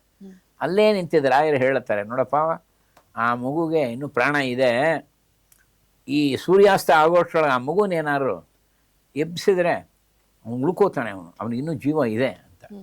ಈ ಹುಡುಗರು ಯಾರೋ ಹೋಗಿ ಅವ್ರಿಗೆ ಹೇಳ್ತಾರೆ, ಅವನು ಖಂಡೇರಾಯ ಅಂತ ಒಬ್ಬ ಆಪ್ತ ಕಾರ್ಯದರ್ಶಿಗಳಿರ್ತಾರೆ, ಅಡ್ವೈಸರು ಈ ಸವಣೂರು ನವಾಬನಿಗೆ, ಖಂಡೇರಾಯ ಅಂತೇಳಿ. ಅವರಿಗೆ ವಿಷಯ ಗೊತ್ತಾಗುತ್ತೆ. ಅವರು ರಾಯರ ಬಗ್ಗೆ ಸ್ವಲ್ಪ ತಿಳ್ಕೊಂಡಿರ್ತಾರೆ, ತುಂಬ ಪ್ರಚಾರ ಆಗಿರುತ್ತೆ ರಾಯರ ಬಗ್ಗೆ. ತಕ್ಷಣ ಧಾವಿಸ್ತಾರೆ ಅವನಿಗೆ, ನಾವು ಸವಣೂರು ನವಾಬನಿಗೂ ತಿಳಿಸ್ತಾರೆ. ಭಾಳ ದುಃಖದಲ್ಲಿರ್ತಾನೆ, ಒಬ್ಬನೇ ಮಗ ಅವನು, ತೀರ್ಕೊಂಡ್ಬಿಟ್ಟು ಇಷ್ಟು ಚಿಕ್ಕ, ಏನು 8 ವರ್ಷನೋ 9 ವರ್ಷ ಇರ್ಬೋದು, ಸರ್ಪ ಕಡ್ದು ಹೋಗ್ಬಿಟ್ಟಿರ್ತಾನೆ, ಹಾವು ಕಡ್ದು ಹೋಗ್ಬಿಟ್ಟಿರ್ತಾನೆ, ತುಂಬ ದುಃಖಿಸಿರ್ತಾನೆ. ತಕ್ಷಣ ಬರ್ತಾನೆ, ಅವನಿಗೆ ಅನುಮಾನ ಎಲ್ಲಾದರೂ ಉಂಟೆ, ಸಮಾಧಿ ಮಾಡಿಬಿಟ್ಟಿದೆ, ತೀರ್ಕೊಂಡೋದು ಮಗು ಬದುಕೋಣ ಅಂದರೆ ಏನು ಎಲ್ಲಾದರೂ ಉಂಟಾ ಅಂತ. ಆದರೆ ಬರ್ತಾನೆ, ಏನೋ ಭಗವಂತನ ಕೃಪೆ ಇದ್ದರೆ ಆಗಲಿ ಅಂತ ಆಸೆ ಇರುತ್ತಲ್ಲ ಎಲ್ರಿಗೂ. ತೀರ್ಕೊಂಡೋದ್ರೆ ನೋಡಿ ಇನ್ನೊಂದ್ಸಲಿ ನೋಡಿ, ಇನ್ನೊಂದ್ಸಲಿ ನೋಡಿ ಡಾಕ್ಟ್ರೆ, ಇನ್ನೊಂದ್ಸಲಿ ನೋಡಿ ಡಾಕ್ಟ್ರೆ ಅಂತಾರೆ, ಎಲ್ರಿಗೂ ಇದ್ದೇ ಇರುತ್ತೆ. ಆಗಲಿ ಅಂಥೇಳಿ ಅಪೇಕ್ಷೆ ಪಟ್ಟು ಬರ್ತಾನೆ, ಧಾವಿಸಿ ಬರ್ತಾನೆ, ಆ ಸಮಾಧಿಯನ್ನು ತೆಗಿಸ್ತಾರೆ. ಸಾಮಾನ್ಯವಾಗಿ ನಮ್ಮಲ್ಲಿ ಸಮಾಧಿ ಮಾಡಿದ್ಮೇಲೆ ಶರೀರನ ಮೇಲೆ ತೆಗಿಯಲ್ಲ, ಇದೇನೋ ಆಗತ್ತೆ ಅಂದ್ಬಿಟ್ಟು ತೆಗೆಸ್ತಾರೆ. ತೆಗೆಸ್ಬಿಟ್ಟು ಈಚೆ ಇಡಿಸ್ತಾರೆ. ರಾಯರು ಒಂದು ಮಾತು ಹೇಳ್ತಾರೆ, ನಾವೀಗ ಧ್ಯಾನ ಸ್ಥಿತಿಯಲ್ಲಿ ಕೂತ್ಕೋತೀನಿ, ಯಾರು ಅಲ್ಲಿ ಇಲ್ಲಿ ಅಡ್ಗಾಡಬೇಡಿ, ಧ್ಯಾನ ಸ್ಥಿತಿಯಲ್ಲಿ ಕೂತಿರ್ತೀನಿ, ನಾನು ಕಂಡುಬಿಟ್ಟು ಎಚ್ಚರ ಆಗೋವರೆಗೂ ಯಾರು ಅಲ್ಲಿ ಇಲ್ಲಿ ಓಡಾಡಬೇಡಿ ಅಂತೇಳಿ ಒಂದು ಸೂಚನೆ ಕೊಡ್ತಾರೆ. ಅವರು ಧ್ಯಾನಸ್ಥರಾಗ್ಬಿಡ್ತಾರೆ. ಏನೇನೋ ಏನು ಮಂತ್ರಗಳು ಆವಾಹನೆ ಮಾಡಿದ್ರು, ಅವ್ರಿಗೇನು ಗರುಡ ಮಂತ್ರ ಗೊತ್ತು, ವರ್ಣ ಮಂತ್ರ ಗೊತ್ತು, ಯಾವ ಮಂತ್ರ ಗೊತ್ತಿಲ್ಲ, ಎಲ್ಲ ಒಳ್ಳೆ ಸಿದ್ಧಹಸ್ತರು ಅವರು, ಸಿದ್ಧಿ ಪುರುಷರು. ರಾಯರು ಭಾಳ ವಿಷಯ. ಈಗ ನಮ್ಮಲ್ಲಿ ಅಧಿಕಾರ ಯಾರು ಬೇಕಾದ್ರೂ ಪಡಿಬಹುದು, ಅಧಿಕಾರ ಯಾರ್ಯಾರೋ ಪಡೆದು ಬಿಡ್ತಾರೆ, ಅದು ಒಂದು ದೊಡ್ಡ ಸಂಗತಿ ಅಲ್ಲ. ಒಳ್ಳೆ ಸ್ಥಿತಿಗೂ ಕೂಡ ಬರ್ಬೋದು, ತುಂಬ ಹಣ ಯಾರು ಬೇಕಾದ್ರೂ ಸಂಪಾದನೆ ಮಾಡಿಬಿಡ್ಬೋದು, ಕೀರ್ತಿಯನ್ನು ಸಂಪಾದನೆ ಮಾಡ್ಬೋದು. ಸುಜ್ಞಾನ ಸಂಪಾದನೆ ಮಾಡೋದು ಬಹಳ ಕಷ್ಟ. ಇದು ಸುಜ್ಞಾನ ಇಡೀ ಸಮಾಜವನ್ನು ಸರಿಯಾದ ರೀತಿಯಲ್ಲಿ ಕರ್ಕೊಂಡು ಹೋಗೋಕ್ಕೆ, ಅವರಿಗೆ ಭಗವಂತನ ಪಡೆಯೋಕ್ಕೆ ಬೇಕಾದಂಥ ಸರಿಯಾದಂಥ ಮಾರ್ಗದರ್ಶನ ಕೊಡುವಂಥ ಸುಜ್ಞಾನ ಇದೆಯಲ್ಲ, ಈ ಜ್ಞಾನ ಎಲ್ರಿಗೂ ಪ್ರಾಪ್ತಿಯರು ಅಂತ ಮಹಾಜ್ಞಾನ ಪಡೆದಂಥವ್ರು. ಅದಕ್ಕೆ ನಮ್ಮಲ್ಲಿ ಅವ್ರಿಗೆ ಹೇಳೋದು ಯುಗ ಪುರುಷ ರಾವು ಮಹಾಜ್ಞಾನಿಗಳು ಅಂತ ಒಳ್ಳೆ ದೊಡ್ಡ ಜ್ಞಾನ ಸಂಪತ್ತು ಕೊಟ್ಟವರು. ಮತ್ತು ಕಷ್ಟದಲ್ಲಿ ತನ್ನ ಭಕ್ತರಿಗೆ ಪರಿಹಾರ ಮಾಡಿದ್ರು. ಈಗ ತಿಳಿ ಹೇಳೋರು ನಾವು ಹೀಗೆ ನೋಡಿ ಪರವಾಗಿಲ್ಲ, ತಿರುಪತಿಗೆ ಒಂದ್ಸಲಿ ಹೋಗಿ ಬನ್ನಿ, ಮಂತ್ರಾಲಯಕ್ಕೆ ಹೋಗಿ ಬನ್ನಿ ಅಂತ ಸಜೆಷನ್ ಕೊಡೋರು ತುಂಬ ಜನ ಇದ್ದಾರೆ. ನೀವು ಕೂತ್ಕೊಳ್ಳಿ, ನಾನು ಮಾಡಿಸ್ತೀನಿ ಅನ್ನೋರು ಯಾರಿದ್ದಾರೆ? ನಾನು ಮಾಡಿಸ್ತೀನಿ, ನಿಮ್ಮ ಕಷ್ಟ ಪರಿಹಾರ ನಾನು ಮಾಡಿಸ್ತೀನಿ, ಇಲ್ಲಿ ಕೂತಲ್ಲೇ ಅಂತ ಯಾರಿದ್ದಾರೆ ಇವಾಗ ಅಂತ ಗುರುಗಳು? ಇಲ್ಲ. ಇವ್ರು ಹೇಳ್ತಾರೆ ಎಲ್ಲ ಕೂತ್ಕೊಂಡಿದ್ದಾರೆ. ಆ ಕೂತ್ಕೊಂಡ ಮೇಲೆ ಇವರೇನು ಯಾವ ಮಂತ್ರಗಳನ್ನ ಉಚ್ಚಾರಣೆ ಮಾಡ್ತಿದ್ರು ಏನೋ, ಸ್ವಲ್ಪ ಹೊತ್ತು ಆದಮೇಲೆ ಆ ಮಗು ಎಚ್ಚರ ಆಗ್ಬಿಡ್ತಾನೆ. ಕೊಂಡ್ಬಿಡ್ತಾನೆ, ಸುತ್ತಲೂ ನೋಡ್ತಾನೆ. ಅವನ ತಂದೆಗೆ ಆಶ್ಚರ್ಯ, ನವಾಬನಿಗೆ ಇದೇನು ಇದು ಕೊಂಡ್ಬಿಟ್ಬಿಡ್ತು. ಆ ಮಗು ಎತ್ಕೊಳ್ಳಿ ಅಪ್ಪ ಅನ್ನತ್ತೆ, ಆ ತಂದೆನ ಮಾತಾಡಿಸುತ್ತೆ, ಒಪ್ಕೊಂಡ್ಬಿಡ್ತಾನೆ, ಸಂತೋಷ ಹಿಗ್ಗು ಹೋಗ್ತಾನೆ. ಅಲ್ಲಿ ಯಾರ್ಯಾರು ಸೇರಿದ್ರೋ ಎಲ್ರಿಗೂ ಆಶ್ಚರ್ಯ, ಏನಿದು ನಿಜವಾಗ್ಲೂ ಎದ್ದುಬಿಟ್ಟೆ. ರಾಯರಿಗೇನು ಆಶ್ಚರ್ಯ ಇಲ್ಲ, ಅವ್ರಿಗೆ ಸರ್ವೇ ಸಾಮಾನ್ಯ. ಆಮೇಲೆ ಒಂದು ಸಂಗತಿ ಅದರಲ್ಲಿ ಒಂದು ಸಂದೇಶ ಇದೆ. ರಾಜ ಗುರುರಾಜಾಚಾರ್ಯ ಅವರು ಇದನ್ನು ಉಲ್ಲೇಖ ಮಾಡಿದ್ದಾರೆ. ಏನು ಅಂದರೆ, ರಾಯರು ನವಾಬನಿಗೆ ಒಂದು ಮಾತು ಹೇಳ್ತಾರೆ, ನೋಡು ನೀನು ಅನೇಕರಿಗೆ ದುಃಖ ಕೊಟ್ಟಿದೀಯ, ನಿನ್ನ ಸೈನ್ಯದವರು ಎಷ್ಟೋ ಜನ ಮಕ್ಕಳನ್ನ ಸಂಹಾರ ಮಾಡಿಬಿಟ್ಟಿದ್ದಾರೆ, ದೇವಾಲಯದ ಗುಡಿ ಗೋಪುರಗಳು ಒಡೆದು ಹಾಕ್ಬಿಟ್ಟಿದ್ದಾರೆ, ಅನೇಕ ಜನನ ಹತ್ಯೆ ಮಾಡಿಬಿಟ್ಟಿದ್ದಾರೆ. ತಪ್ಪಿದು. ಯಾವತ್ತೂ ಜನಗಳಿಗೆ ಹಿಂಸೆ ಕೊಡಬಾರ್ದು, ಜನಗಳಿಗೆ ದುಃಖ ಕೊಡಬಾರ್ದು. ದುಃಖ ಯಾವುದೋ ರೀತಿಯಲ್ಲಿ ಈ ಥರ ಬರುತ್ತೆ. ನಾವು ಇನ್ನೊಬ್ರಿಗೆ ಕೇಡು ಬಯಸಿದ್ರೆ ಆ ಕೇಡು ಸುತ್ತಕೊಂಡು ಯಾವ್ಯಾವ ರೀತಿಯಲ್ಲಿ ನಮಗೂ ಬರುತ್ತೆ. ಅದಕ್ಕೋಸ್ಕರ ಎಂದೂ ಕೇಡು ಬಯಸಬಾರ್ದು. ನೀನು ಮಾಡಿದ್ದೇ ಇದು, ನೀನು ಮಾಡಿದ್ದು ಭಗವಂತ ನೀನು ತಿಳಿಸಿದ್ದಾನೆ, ಇಷ್ಟು ದುಃಖ ಅನುಭವಿಸಿದೆ ನೀನು ಒಂದು ದಿವಸದಿಂದ ನಿನ್ನ ಮಗು ಹೀಗಾಯಿತು ಅಂತ. ಇನ್ನು ಮುಂದೆ ಎಂದೂ ಕೂಡ ಯಾರನ್ನೂ ಸಂಹಾರ ಮಾಡೋದಲ್ಲಿ ಯಾವ ಕಾರಣಕ್ಕೋ ಏನೋ ಎಲ್ಲ ಕೆಲವು ಇರ್ತಲ್ಲ, ತನ್ನ ಪದವಿ ಉಳಿಸ್ಕೊಳ್ಳೋಕ್ಕೆ ಯಾರ್ಯಾರನ್ನ ಹತ್ಯೆ ಮಾಡ್ತಾರೋ, ಯಾರು ದುಃಖ ಕೊಡ್ತಾರೋ, ಯಾರಿಗೆ ಸಂಕಟ ಕೊಡ್ತಾರೋ, ಯಾರಲ್ಲಿ ಅಹಂಕಾರ ತೋರಿಸ್ತಾರೋ ಕಲ್ಪನೆ ಕೂಡ ಮಾಡ್ಕೊಳಕ್ಕಾಗಲ್ಲ.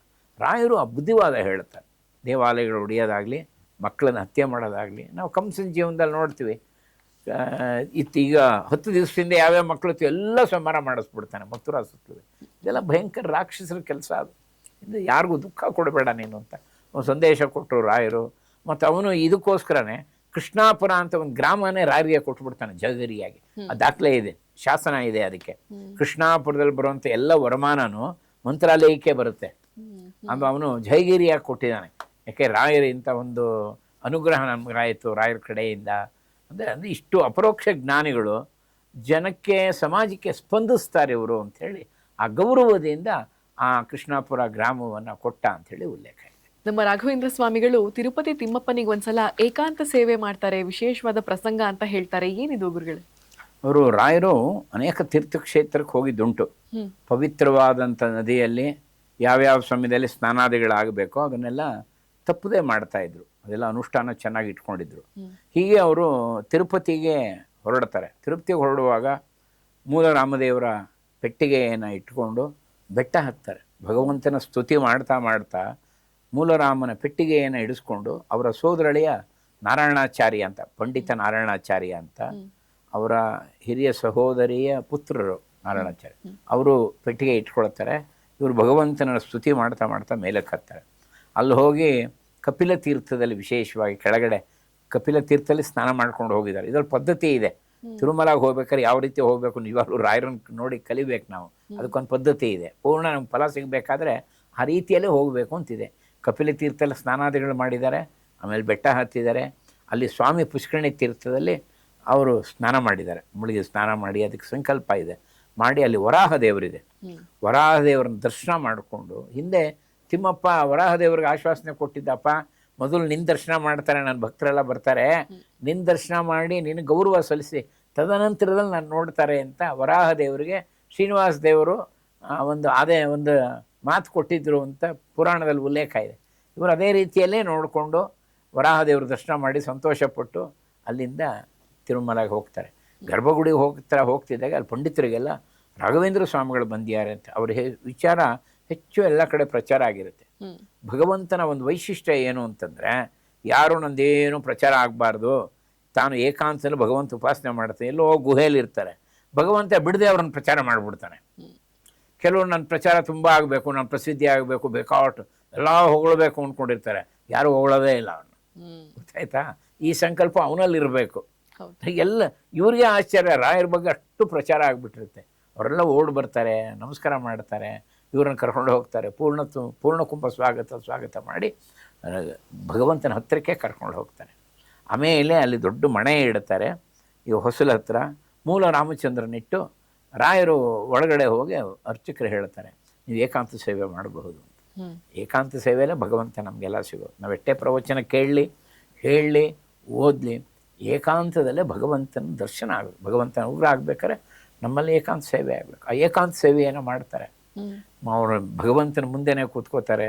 ಏನು ಭಗವಂತನ ಅನುಗ್ರಹ ಆಗುತ್ತೆ ಅವ್ರಿಗೆ. ನಿಜವಾಗ್ಲೂ ಕಾತ್ಸಾವಲಂಬಿತ ನಿಲುವು ಆ ಭಗವಂತ ಇವರಿಗೆ ದರ್ಶನ ಕೊಡ್ತಾನೆ.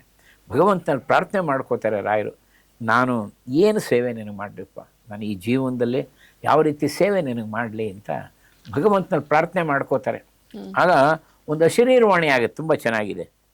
ಮತ್ತ ಪರತರಂ ನಾಣ್ಯತ್ ಕಿಂಚಿದಸ್ತಿ ವೇದೋಕಿಲ ಧರ್ಮ ಮೂಲಂ. ಧರ್ಮಕ್ಕೆ ಯಾವುದು ಮೂಲ ಅಂದರೆ ವೇದವೇ, ಎಲ್ಲದಕ್ಕೂ ಧರ್ಮದಕ್ಕೆ ಮೂಲ. ವೇದೈಶ್ಚ ಸರ್ವರಹಮೇವ ವೇದ್ಯ. ಎಲ್ಲರೂ ವೇದದಿಂದಲೇ ನಾನು ತಿಳಿಯುವಂಥದ್ದು. ಭಕ್ತಾಗ್ರೇಸರ ವೇದ ವಿವರಣ ದ್ವಾರ ಮಮ ಆರಾಧಯ. ನೀನು ವೇದಕ್ಕೆ ವಿವರಣೆ ಬರಿತ, ವೇದಕ್ಕೆ ಭಾಷ್ಯವನ್ನು ಬರಿತ, ವೇದಕ್ಕೆ ಟಿಪ್ಪಣಿಯನ್ನು ಬರಿತ, ವೇದಕ್ಕೆ ತಾತ್ಪರ್ಯವನ್ನು ಬರಿತ ನೀನು ನನ್ನ ಸೇವೆಯನ್ನು ಮಾಡು, ಬಹಳ ಅಗತ್ಯವಾದ್ದು ಜನಗಳಿಗೆ ಅಂಥೇಳಿ ವೇದವನ್ನು ಉಲ್ಲೇಖ ಮಾಡ್ತಾರೆ. ಭಗವಂತ ಆದೇಶ ಕೊಡ್ತಾನೆ, ಹೀಗೆ ಅದಕ್ಕೆ ಅರ್ಥ ತಾತ್ಪರ್ಯವನ್ನು, ಟಿಪ್ಪಣಿಯನ್ನು, ವ್ಯಾಖ್ಯಾನವನ್ನು, ಟೀಕೆಯನ್ನು ಬರೆದು ನನ್ನ ಸೇವೆ ಮಾಡುವಂಥ ಅದು ಆಜ್ಞೆ ಸ್ವೀಕಾರ ಮಾಡ್ತಾರೆ. ಹಾಗೆಯೇ ನೋಡಿ, ಅವ್ರು ನಮಸ್ಕಾರ ಮಾಡಿದಾಗ ಒಂದು ವಿಶೇಷ ಆಗುತ್ತೆ.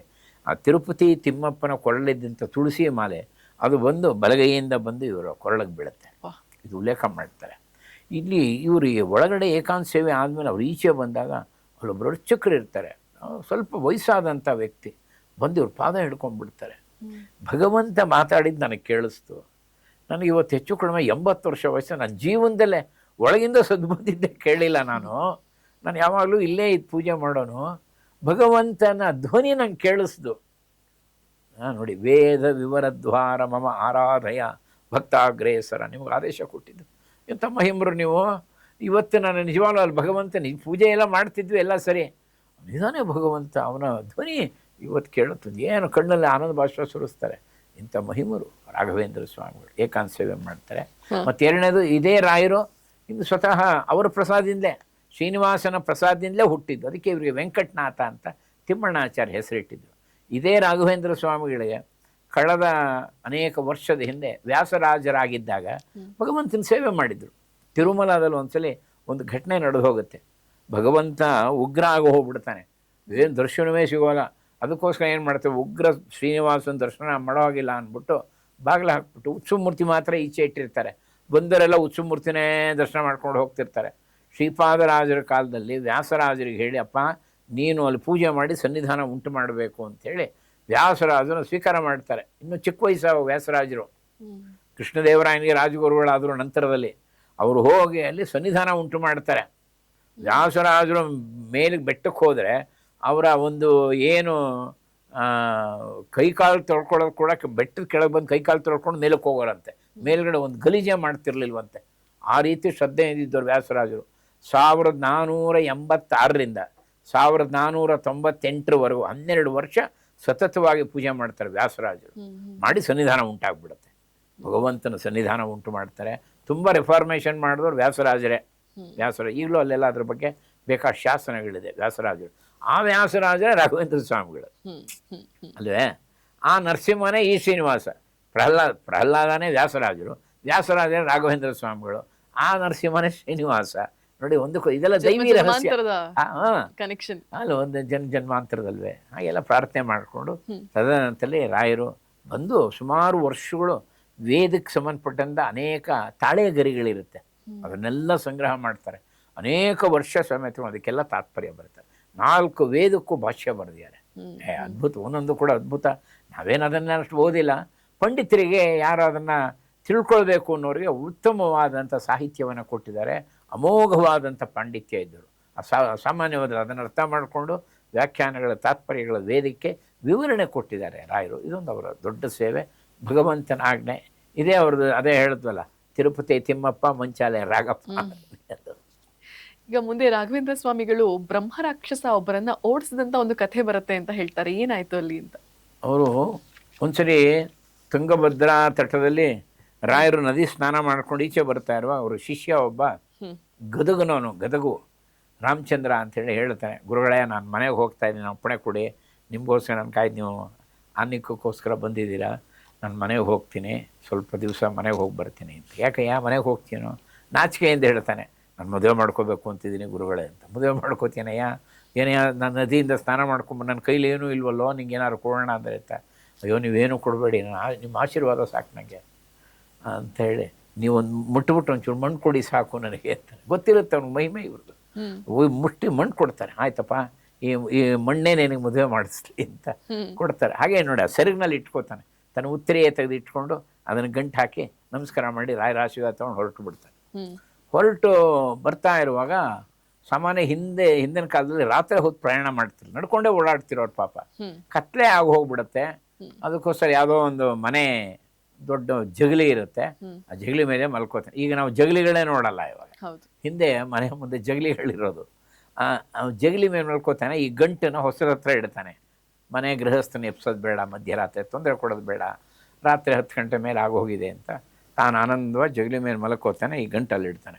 ಮಧ್ಯರಾತ್ರಿಯಲ್ಲಿ ಒಂದು ಬ್ರಹ್ಮರಾಕ್ಷಸ, ಎದುರಿಗಿದ್ದಂಥ ಮರದಿಂದ ಒಂದು ಬ್ರಹ್ಮರಾಕ್ಷಸ ಬಂದ್ಬಿಡುತ್ತೆ. ಬ್ರಹ್ಮರಾವ್ ಏನು ಬಹಳ ಭಯಂಕರ, ನಡುಗೆ ಹೋಗ್ತಾನೆ. ಏಯ್, ಆ ಗಂಟೆ ಏನಿದೆ ತೆಗಿ ಆಚೆ, ನಾನು ಆ ಮನೆ ಒಳಗೆ ಹೋಗಬೇಕು, ಅದು ನನ್ನ ತಡೀತಾ ಇದೆ, ಏನು ಗಂಟದು, ತೆಗೆದು ಆಚೆ ಬಿಸಾಕು, ಆಚೆ ಬಿಸಾಕು ಅಂತ ಕೂಗುತ್ತೆ. ಅದು ಅರ್ಧ ಧ್ವನಿ ಇವನಿಗೆ ಕೇಳಿಸುತ್ತೆ. ಇವ್ನು ನಡುಗೆ ಹೋಗ್ತಾ ಇದ್ದಾನೆ, ಇದೇನು ಹೀಗೆ ಹೇಳ್ತಾ ಇದೆ ಅಂತ. ಆಗ ಹೇಳ್ತಾ ಇದೆ, ಆ ಗಂಟು ತೆಗೆದುಹಾಕು, ಅದೇನದು ನನ್ನ ದಟಕ್ಕೆ ಆಗ್ತಿಲ್ಲ, ತೆಗೆದುಹಾಕು, ನಾನು ಒಳಗೆ ಹೋಗಬೇಕು, ತೆಗೆದುಹಾಕು ಬೇಗ ಅಂತ ಕೂಗುತ್ತೆ. ಅದು ಹಾಗೆ ಇವನಿಗೆ ಅನಿಸುತ್ತೆ.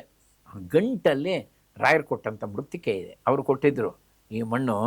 ಹಾಗೆ ಸ್ವಲ್ಪ ಧೈರ್ಯ ಮಾಡಿಕೊಂಡವನು ಮೆಲ್ಲಿಗೆ ಆ ಗಂಟನ್ನು ತೆಗಿತಾನೆ. ಅದನ್ನು ತೆಗಿಯೋ ನೆಪದಲ್ಲಿ ಪಕ್ಕದಲ್ಲಿ ಇಡೋ ಥರ ತೆಗೆದು ಸ್ವಲ್ಪ ಅದ್ರಲ್ಲಿ ಮಣ್ಣು ತೊಗೊಂಡು ಅದ್ರ ಮೇಲೆ ಹಾಕ್ಬಿಡ್ತಾನೆ. ರಾಘವೇಂದ್ರ ಈಗ ಹಾಕ್ಬಿಡ್ತಾನೆ. ಅದು ಹಾಕಿದ ಕೂಡಲೇ ಸುಟ್ಟು ಬೂದಿ ಆಗ್ಬಿಡುತ್ತೆ, ಜೋರಾಗಿ ಕಿರುಚ್ಕೊಂಡ್ಬಿಡುತ್ತೆ ಅದು. ಆ ಮೃತ್ತಿಕೆ, ಅದಕ್ಕೆ ಮನೆಗಳಲ್ಲಿ ಎಷ್ಟೋ ಮನೆಗಳು ಇವತ್ತು ಮೃತ್ತಿಕೆ ಇಡ್ತಾರೆ. ಸಣ್ಣ ಸಣ್ಣ ಬೃಂದಾವನ ಮಾಡಿಸಿ, ಬೆಳ್ಳಿ ಬೃಂದಾವನ ಮಾಡಿಸಿ ಮನೆಯಲ್ಲಿ ಮೃತ್ತಿಕೆ ಇಟ್ಕೊಳ್ಳೋರಿದ್ದಾರೆ. ಮೃತ್ತಿಕಾ ಬೃಂದಾವನ ಕೂಡ ಅಷ್ಟೇ ಶ್ರೇಷ್ಠ. ಮಂತ್ರಾಲಯದಲ್ಲಿ ಏನು ಶಕ್ತಿ ಇದೆ, ಮಂತ್ರಾಲಯದಲ್ಲಿ ಮೂಲ ಸ್ಥಾನ, ಮಿಕ್ಕ ಕಡೆನೂ ಮೃತ್ತಿಕೆ ತೊಗೊಂಡ್ಬರ್ತಾರೆ. ಅಲ್ಲಿ ಬೃಂದಾವನದಲ್ಲಿ ಮೃತ್ತಿಕೆ ಅಷ್ಟು ಶಕ್ತಿ ಇರುತ್ತೆ. ಯಾರು ಪ್ರದಕ್ಷಿಣೆ ಹಾಕ್ತಾರೋ, ಯಾರು ಅದನ್ನು ಸೇವೆ ಮಾಡ್ತಾರೋ, ಏನೇ ನೈವೇದ್ಯಗಳು ನಡೆಯುತ್ತೋ ಎಲ್ಲ ಕಾರ್ಯನೂ ರಾಯರು ಅದನ್ನು ಸ್ವೀಕಾರ ಮಾಡ್ತಾರೆ. ಮೃತ್ತಿಕೆಗೆ ಅಷ್ಟು ಶಕ್ತಿ ಇರುತ್ತೆ ನೋಡಿ. ಆ ಮೃತ್ತಿಕೆಯಿಂದಲೇ ಒಳಗಡೆ ಆ ಮನೆ ಯಜಮಾನನಿಗೆ ಇದು ಸೆದ್ದೆಲ್ಲ ಕೇಳುತ್ತೆ. ತಕ್ಷಣ ಬಾಗಿಲು ತೆಗಿತಾನೆ. ಒಳಗಡೆ ಇದ್ದ ಯಜಮಾನ, ಅವನು ಗೋವಿಂದರಾಜ ಅಂತ, ಗೋವಿಂದರಾಮ ಅಂತ. ಅವನು ನೋಡ್ತಾನೆ, ಈ ಮನುಷ್ಯ ನೋಡ್ತಾನೆ, ಯಾರ್ರಿ ನೀವು, ಏನು ಕೂಗಾಟ ಆಗ್ತಿತ್ತು ಅವನಿಗೆ. ಇವನು ಅರ್ಧಂಬರ್ಧ ಆಗೋಗ್ಬಿಟ್ಟಿಯಾನೆ, ಇವನು ಆ ಬ್ರಹ್ಮರಾಕ್ಷಸ ಕಿರಿಚ್ಕೊಂಡು ಹೋಗಿದ್ದೇನೋ ಸರಿ, ಭಯ ಬಂದ್ಬಿಟ್ಟಿದೆ, ಮೈಯೆಲ್ಲ ದಹುತ್ತೋಗಿದೆ, ನೀರು ಅಂತಾನೆ. ಇವ್ನು ತಕ್ಷಣ ಒಳಗೆ ಕರ್ಕೊಂಡು ಸ್ವಲ್ಪ ನೀರು ಕೊಡ್ತಾರೆ. ಏನಾಯ್ತು ಹೇಳಿ, ಬ್ರಹ್ಮರಾಕ್ಷಸ ಅರ್ಧಂಬರ್ಧ ಹೇಳ್ತಾನೆ. ಅವ್ರಿಗೆ ಒಂದು ಸ್ವಲ್ಪ ಸಮಾಧಾನ ಏನು ಅಂದರೆ, ಹಿಂದೆ 2 ಸಲ ಇದೇ ಥರ ಮಗುನ ಬ್ರಹ್ಮರಾಕ್ಷಸ ತೊಗೊಂಡೋಗಿತ್ತಂತೆ. 2 ಸಲ ಪ್ರಸವ ಆಗಿತ್ತಂತೆ ಇವ್ರ ಮನೇಲಿ. 2 ಸಲನೂ ಆ ಬ್ರಹ್ಮರಾಕ್ಷಸ ಮಗುನ ಎತ್ಕೊಂಡು ಹೋಗ್ಬಿಟ್ಟು ಮಗುನ ಕಳ್ಕೊಂಡ್ಬಿಟ್ವಿ ನಾವು. ಇದು 3ನೇ ಸಲ ನಮ್ಗೆ ಭಯ ಆಗಿತ್ತು, ಏನಾಗುತ್ತೋ ಏನೋ, ಈ ಮಗು ಪ್ರಸವ ಆಗಿದೆ, ಆ ತಾನೇ ಪ್ರಸವ ಆಗಿತ್ತಂತೆ ಮಗು. ಅದಕ್ಕಾಗಿ ಬ್ರಹ್ಮರಾಕ್ಷಸ ಒಳಪ್ರವೇಶ ಮಾಡಬೇಕು ಅಂತಿದ್ದಿದ್ದು. ಅಪ್ಪ ನಿನ್ನಿಂದ ಮಹಾನ್ ಭಾವ, ನಮಗೆ ಆ ಬ್ರಹ್ಮರಾಕ್ಷಸ ಸುಟ್ಟು ಬೂದಿ ಆದ. ಇವನು ಹೇಳ್ತಾನೆ, ಅಯ್ಯೋ ನಾನಲ್ಲ, ಆ ಮೃತ್ತಿಕೆ ನನ್ನ ಗುರುಗಳು ಕೊಟ್ಟಿದ್ದು ಮೃತ್ತಿಕೆ, ಅದನ್ನು ಕೊಟ್ಟರು, ನೀನು ಮದುವೆ ಮಾಡಿಸುತ್ತೆ ಹೋಗು ಅಂತ ಕೊಟ್ಟರು ಅಂತ ಹೇಳ್ತಾನೆ. ಅಯ್ಯೋ ನೀ ಏನು ಚಿಂತೆ ಮಾಡಿಬಿಡಪ್ಪ, ನಮ್ಮ ಅಕ್ಕನ ಮಗಳಿದ್ದಾಳೆ, ಒಳ್ಳೆ ಸುಂದರಿ ಅವಳು, ಒಳ್ಳೆ ಲಕ್ಷಣವಾಗಿದ್ದಾಳೆ, ನಮ್ಮ ಅಕ್ಕನಿಗೆ ಪತಿ ಇಲ್ಲ, ಅವಳನ್ನೇ ಕೊಟ್ಟು ನಿಂಗೆ ಮದುವೆ ಮಾಡ್ತೀವಿ, ನಮ್ಮ ಮಗನ ಉಳಿಸೋದಿಯಲ್ಲಪ್ಪ ನೀನು ಅಂತ ಅವನು ಕರ್ಕೊಂಡು ಅದ್ಧೂರಿಯಾಗಿ ಮದುವೆ ಮಾಡ್ತಾರೆ. ಅವನಿಗೆ ಆಶ್ಚರ್ಯ, ಇದೇನು ರಾಯರು ಹೇಳಿದ್ದಕ್ಕೂ ಇದಕ್ಕೂ ಒಂದಕ್ಕೊಂದು ಸಂಬಂಧವೇ ಇಲ್ಲ, ಯಾವ ಥರ ಇದೆ, ಅಪರೋಕ್ಷ ಜ್ಞಾನಿಗಳು ಎಲ್ಲವೂ ಗೊತ್ತಾಗುತ್ತೆ. ಹೀಗೆ ಒಬ್ಬೊಬ್ರಿಗೂ ಅನುಗ್ರಹ ಅವರ ಅಪೇಕ್ಷೆ ಏನಿದೆ ಅದನ್ನು ಪೂರ್ಣ ಮಾಡಿದ್ದಾರೆ ರಾಯರು. ಇದು ವಿಶೇಷ. ಇಂದು ಎನಗೆ ಗೋವಿಂದ ನಿನ್ನಯ ಪಾದಾರವಿಂದವ ತೂರ.